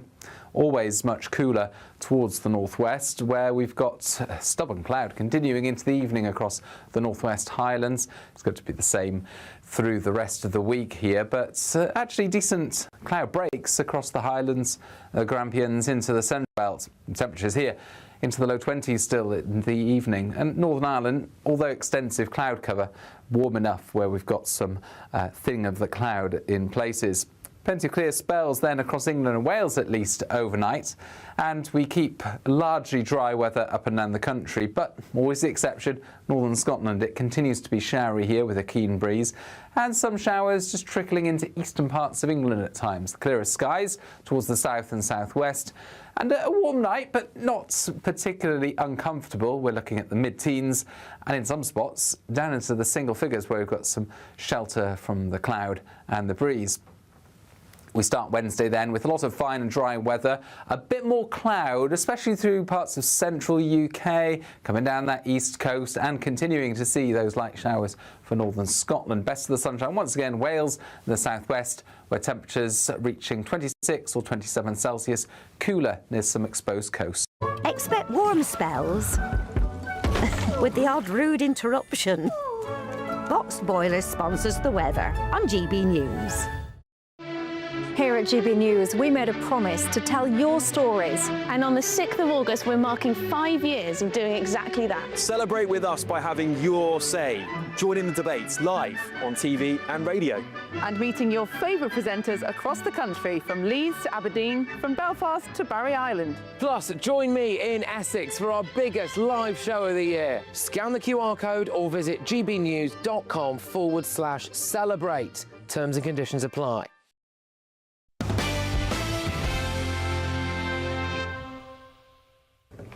President Trump says the new Air Force One will be taken out of service within a month for some major security upgrades.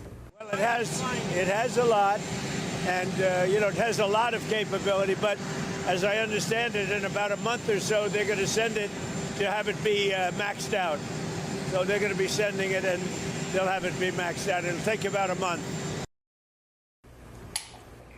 It's going to be maxed out, apparently. This is because there are concerns that it lacks some defensive systems, including full anti-missile capabilities. The aircraft security came under scrutiny after Trump switched to the older Air Force One during the recent NATO summit. With me now is US political commentator John Laboutier. John, thank you ever so much for joining us this evening on GB News. So, this is a little mysterious, John. Surely he would have known already that there are elements of this plane that weren't intact from a security point of view before he got on it, maybe? I don't think there's any doubt that when he flew it to Turkey 2 weeks ago, he was pushing it a little bit to show it off. And we know that when he got there, something went on with the Secret Service to urge him not to fly back on that plane. Now, during the time that he was in 2.5 days, the Iranians, the ceasefire fell apart. The Iranians started talking about assassinating Trump, which they have continued to do. And so I think, I'm just guessing, out of an abundance of caution, Secret Service prohibited him from flying on this plane. And so now the plane is back here and off it goes. It'll be way more than a month to retrofit this thing. And by the way, when all is said and done, it's a very typical thing. He said the Qataris are giving us the plane, so you'd have to be stupid not to accept it because we're not paying for anything. But then they had to take it and completely strip it, check it, in effect reassemble it. Now we have to outfit it with anti-missile stuff, radar, all that stuff that wasn't in there. I've read estimates that this retrofit, when it's all said and done, and it's going to have mid-air refueling also, will cost the taxpayers of America $1 billion. That's $1 billion. No. Oh yeah. Yeah. And it's just like the ballroom, which you nicely had me on 2 weeks ago. Originally, that was, oh no, the taxpayers aren't paying. It's all donated by private donors. Okay, sounds great. We learn now there's a $1 billion cost in the budget to pay for the ballroom. And here it'll end up being the same thing. And here's why we don't need this plane. Because there are 2 new 747s under construction to be the primary and the backup Air Force One, to be delivered in 2028. And they're already paid for by the taxpayers of America, along with the 2 that we currently have. Then he throws this Qatari jet deal in here. We haven't even mentioned what are the strings attached to this gift by the Qataris. Why did they give this to him? It's not given to America, because when he leaves office, he's taking it with him. So it's a violation of the Emoluments Clause. We haven't heard the end of this thing. Okay, John, thank you so much. American political commentator John Laboutier there, literally getting high fives from Eric Ham, metaphorically. You like that, didn't you, Eric? I like that, yes. Finally, somebody who is bringing accountability, and also to say nothing of the fact of the national security issue of this jet. And the fact that it takes years to actually build. I mean, right now we know that these new jets are actually scheduled to be underway here in 2028. Massive cost overruns, yes. But we're talking about the President of the United States, his safety of his family, the safety of other cabinet officials who are actually on that plane. This was a massive, massive national security issue from the word go when he actually took this plane. And if he was going to take this plane, fine, take it and just use it as a prop somewhere, but not something that he should be actually flying on. This was just a massive, massive, again, mistake by the president on so many different levels. Okay. And I just think it speaks to how far we have fallen in terms of the checks and balances, because he shouldn't have even taken the plane. It was a massive violation that he did anyway. Listen, I don't want our viewers to have nightmares tonight, but I've got to tell you what Sir Keir Starmer did straight after leaving Downing Street. He went, according to the Sun newspaper, he went straight to the pub and had a pint of bitter. He made a beeline for a pub in Kentish Town with loyalists including Rachel Reeves. That's hours after handing over the keys to number 10 to Andy Burnham. In exclusive pictures obtained by The Sun, Starmer is spotted clutching a pint while his ex-chancellor, Rachel Reeves, grins delightedly between gulps of wine. And let me just, I don't know if we've got the pictures of that. I'm not sure. We might not be able to show you them if they're just hot off the press with The Sun. We can't get them. The Sun have a right to their own pictures for at least for 24 hours or so. But this just makes my blood boil, Candice. It makes my blood boil because, why? Because he should be weeping in a corner somewhere about the damage he's done within 2 years, and he shouldn't be going out on a high. And what does my absolute head-in with these politicians is they come along, they do things that they weren't voted to do, they upset so many people, they ruin so many lives. Just talk to the farmers, the families of farmers who took their own lives because of the policy cooked up by Starmer and Rachel Reeves, and tell them that they're celebrating in a pub tonight, having a glass of champagne, planning the next 20 years of their life working for the WEF or one of the other organisations, riding off into the sunset with no form of recourse. Simon, it makes me sick. How do you know he's celebrating? You know, that's what I'd do. We'll be relieved. Yeah, I was actually thinking I'd go down the pub, you know, sinking tears. 5 or 6 of those suckers, one after the other, just to try to recover from his day. So, yeah. Kai, do you want to defend him before we go so that I don't lose my job? Bev. Yes, I do. Look, politics is a horrible gig in the UK these days. There's no easy decisions. We all know that. We're a country that we're suffering. People are suffering. I agree with you, Bev. People are suffering in this country. And so as a result, I think the job of Prime Minister is one of huge trade-offs, no easy options, and every single decision you take is one that is going to mess up somebody's life or the other. Now, I don't think for 1 second that Keir Starmer, who went into public life having had a very successful career as a barrister and as a prosecutor, chief prosecutor, I doubt he wanted to make those kinds of decisions, but he went in there with the goal of trying to serve his country the best he could. Now, we disagree on how he did that, right? How he did that and how successfully he did that. But I think his intentions were noble, and I think that he will think about for the rest of his life those difficult choices and the people that he let down. And so, yes, I think it's right that he has a pint in the sun, and after all, Bev, you surely agree on this, there's no more British way to end your career as Prime Minister than having a pint with your dethroned Chancellor. And maybe saying sorry, Candice. That's what I'd like to have heard him say. He was really sorry. Oh, this is the thing. I think people often see these politicians and they see like a litany of failure and they think, oh, they just fail upwards. They go to some international organisation, get paid loads of money and have a whole career. But I think ordinary people are switching off from politics for that reason. But this is also why I am for the small state, so that they cannot do as much damage to our lives when they fail. Yeah. Yeah, absolutely. You know, there's been politician after politician that comes into office, messes up, and I know it's a difficult job, and then they're having a pint of beer and going off into the sunset to a well-paid job. Right, I will be back tomorrow night, midnight in the UK, 7 p.m. here. Thank you so much to all my guests this evening. See you tomorrow night.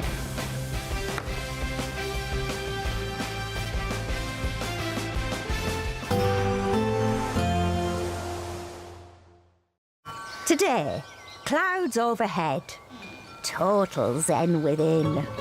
Boxed Solar sponsors the weather on GB News.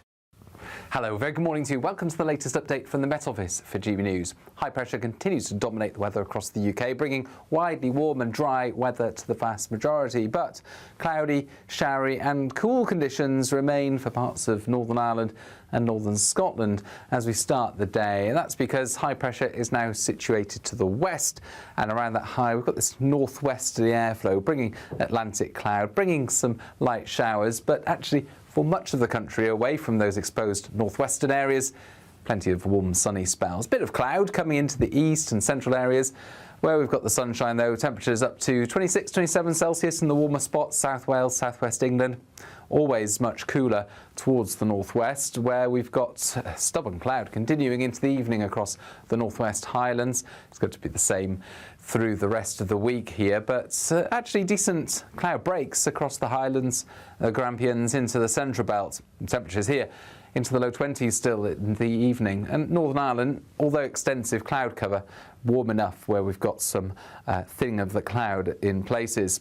Plenty of clear spells then across England and Wales at least overnight, and we keep largely dry weather up and down the country, but always the exception, northern Scotland. It continues to be showery here with a keen breeze, and some showers just trickling into eastern parts of England at times. The clearer skies towards the south and southwest, and a warm night, but not particularly uncomfortable. We're looking at the mid-teens, and in some spots down into the single figures where we've got some shelter from the cloud and the breeze.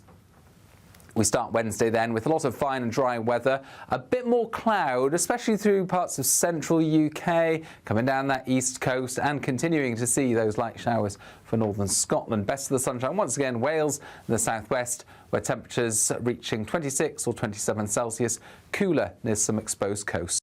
Today, clouds overhead, total zen within.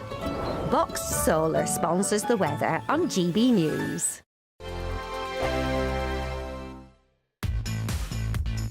5 hosts, 5 opinions, 5 fearless debates, 5 unfiltered takes on the day's news. 5 reasons not to be anywhere else on Saturday night.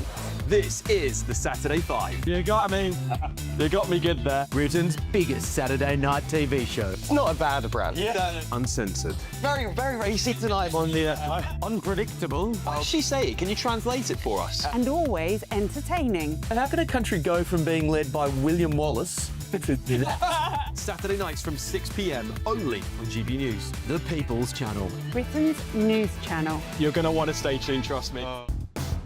Do you trust what you're being told? Good, because neither do I. Those are just facts. I'm Alex Armstrong, and on my show, we'll expose the spin. Well, I want to answer that, because you didn't let me last time, because you always speak over me. The broken promises. To deny that is denying the truth. And the hypocrisy. Needs to stop. You think we can allow? Politics, policy, parliament. Nothing is off limits. No sugarcoating, no fear of offence, just the truth laid bare. Tune in every Saturday and Sunday at 9 p.m. for Alex Armstrong Tonight, only on GB News, Britain's news channel. Join me, Nana Akweer, for an informative, interactive news programme with a difference. It's fun. No, you didn't say that, Dave. I'm so surprised. I think there's an element of truth to that. Join me from 3 p.m. every weekend, only on GB News, Britain's news channel. Westminster's full of talk, but out here, it's the real world. Am I allowed to talk now? No, that's it. This is where it matters, real people and real lives. That's what politics is all about. In fact, has Trump made a good start? No. Straight answers, no spin, and just a couple of pints. How many fingers have I ever got up? About 10. So join me for Lee Anderson's Real World every Friday at 7 p.m. only on GB News. The People's Channel, Britain's news channel. Breaking news, live updates, stories that matter. From the heart of the GB newsroom to every corner of Britain. With our team of dedicated journalists across the UK. GB News bulletins are there to deliver the latest news that matters to you. Bulletins on GB News, the People's Channel, Britain's news channel. Here at GB News, we made a promise to tell your stories. And on the 6th of August, we're marking 5 years of doing exactly that. Celebrate with us by having your say. Join in the debates live on TV and radio. And meeting your favourite presenters across the country, from Leeds to Aberdeen, from Belfast to Barry Island. Plus, join me in Essex for our biggest live show of the year. Scan the QR code or visit gbnews.com/celebrate. Terms and conditions apply. The GB News audience is different, it's unique, because they see through the nonsense. We want to debate with each other, we want to listen and maybe learn. We have a chat. That's what we do. We try and have a chat. They'll watch my programme while they're eating their tea, they'll watch breakfast while they're busy getting their kids ready for school. We want to hear what matters to you, what is news for you. And what's brought you out here today? What are the biggest issues affecting this particular area? The audience are the best thing about GB News. Their friends, their family. They're people who need to have their voices heard. They're passionate about the channel, they're passionate about what they believe in. The one thing about GB News is you get a chance to speak. Talk to me about why so many people have gathered here today. Do you want to say something back in return? The GB News audience is what makes GB News special. It's incredible to see. They shape our programmes, they shape our output, and they shape our channel. That's what makes us the fearless champion of Britain.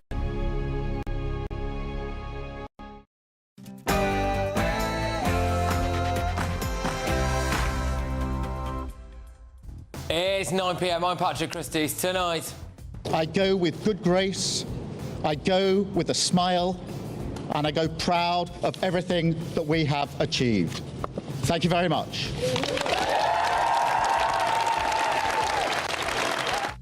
Absolutely ridiculous. It's out with the old and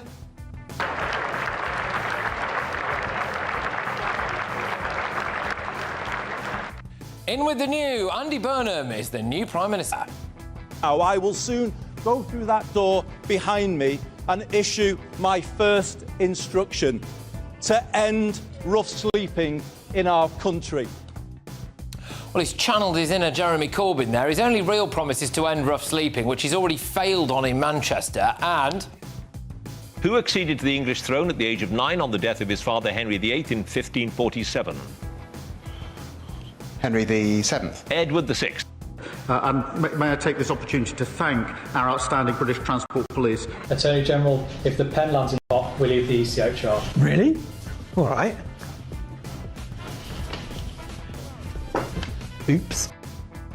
Oops, you've just been sacked, mate. Lammy and Reeves and Hermer have been sacked. Fantastic, but...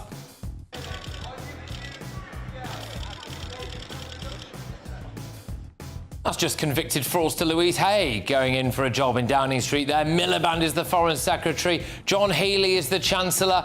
But we are still waiting on more appointments, and we will bring those to you as we get them with Christopher Hope, who is on Downing Street for us. Angela Rayner's currently in Downing Street, apparently. I wonder what she's bargaining for. In other news... Given Anne Widdecombe's profile and the targeted nature of the attack, determining the motivation, including any possible political motivation, remains an active avenue of investigation for our detectives. Police have now charged 28-year-old Joshua Kerry with the murder of Anne Widdecombe. And why are Labour trying to hide the migrant crime stats from us? Surely, if everything's OK, you just get it out there. On my panel tonight, we have got Daily Express columnist Carol Malone, journalist Benjamin Butterworth and former Tory MP Louise Mensch. And Wayne Rooney summed up the World Cup half-time show perfectly. I'll be honest, man, was when it finished. Didn't enjoy it at all. I like a lot of the matters, but I thought it was crap. Nice, well in, Wayne. Get ready, Britain, here we go.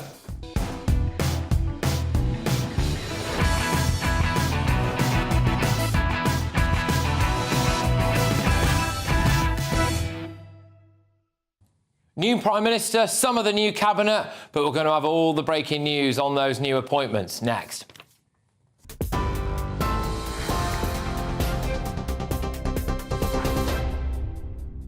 Good evening. Your top stories from the GB newsroom at 9 o'clock with me, Bethany Elsey.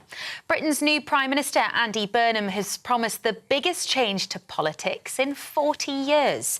In a speech outside Number 10, he vowed to bring down the cost of living, to end rough sleeping, reindustrialise the UK and shift power away from Westminster. Mr Burnham called for a national sense of unity and acknowledged those who feel let down by politicians. I know people at home are fed up with politics. I hear you, and I want to be honest with you. We have not been good enough, and we need to be better. We will be.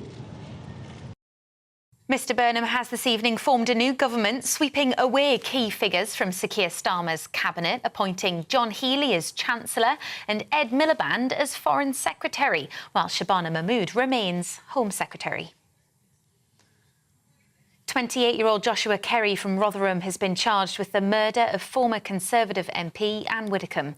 She was killed in her home in Hayter in Dartmoor on the 8th of July.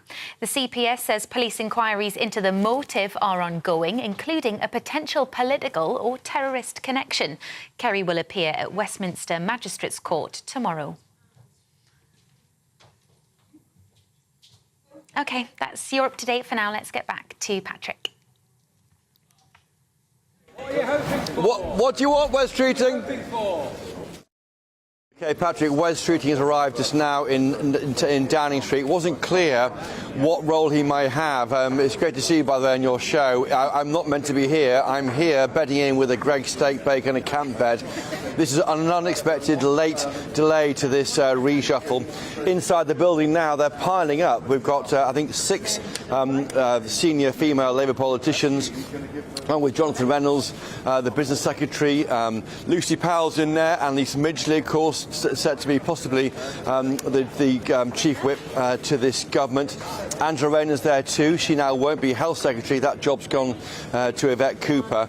They're almost building up like a traffic jam of ministers inside number 10. Unexpectedly, this reshuffle started at 4 o'clock. By my watch, it's now 9:05. This is completely unprecedented to go on for so long. They've made about a handful of appointments, and we're waiting for the rest to be appointed. Wes Streeting, the person who caused all the chaos for Keir Starmer, both resigning shortly after those local elections, he's inside Downing Street now. It could develop very swiftly and dramatically during your show. Absolutely. Christopher, thank you very, very much. I mean, nothing beats an early appearance. While I'm with you, sorry, Patrick. Angela Eagle has just walked in. Dame Angela Eagle, she's a number 2 ranking minister, not expected to be in cabinet. She's now entered too. So it's very rare we have this kind of political drama live on your excellent show, but it really will be a big night tonight, and I'm with you all through it.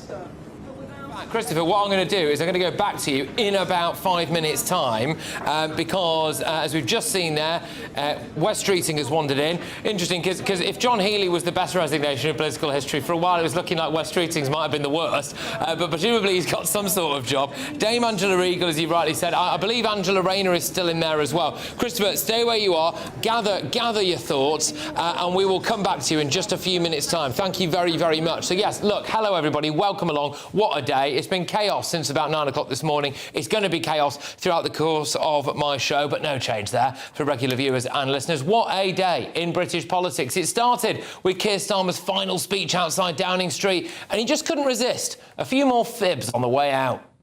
I'm confident that Britain is now stronger and fairer than it was 2 years ago. OK, all right. I mean, that's just not true, is it? The country's infinitely worse. Defence and security are on a far stronger footing. No, it isn't. It's knackered. We've had to borrow a German warship, and his Defence Secretary and Armed Forces Minister resigned over his new defence plan.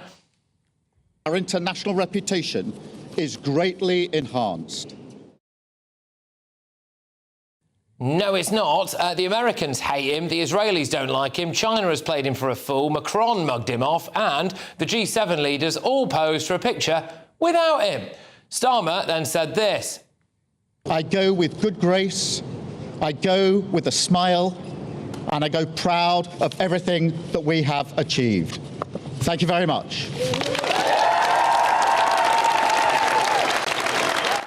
Well, he might be smiling, but the government has ruined people's lives. And the applause, sickening, isn't it? The only relief there is that, I think, as far as I can tell, most people in shot have been sacked this evening.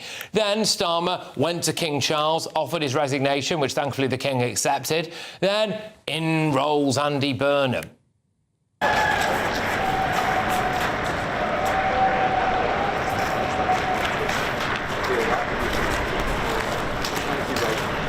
Congratulations again. Yeah, he had a quick chat with the King. Then he was welcomed to Downing Street.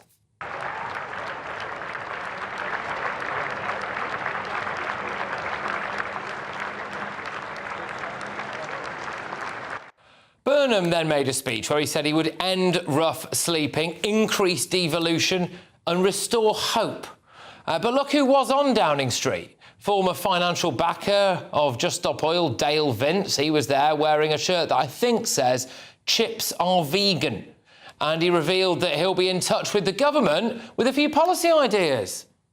Created a bunch of policy ideas that we're going to share with the new government shortly. And, 4 major policies that could triple GDP growth. That's what I care about, a better country to live in. And what are they? Energy market reform, tax reform, a national house building programme, which we already know Andy is interested in, and a national solar rooftop programme, 4 of them, and the tripling of GDP growth, in case I didn't say that already. I'm sure I did. Yeah, Dale Vince there at the heart of policy. That bodes well, doesn't it? And then the big Burnham bloodbath began. Rachel Reeves is out as Chancellor. Then we've got David Lammy, mastermind himself, out as Deputy Prime Minister and Justice Secretary, which is interesting, actually, because, he now knows what it feels like to be let out. like all of those criminals that just wandered out. Peter Kyle, he's out as business secretary, although I doubt a single business in the country will notice.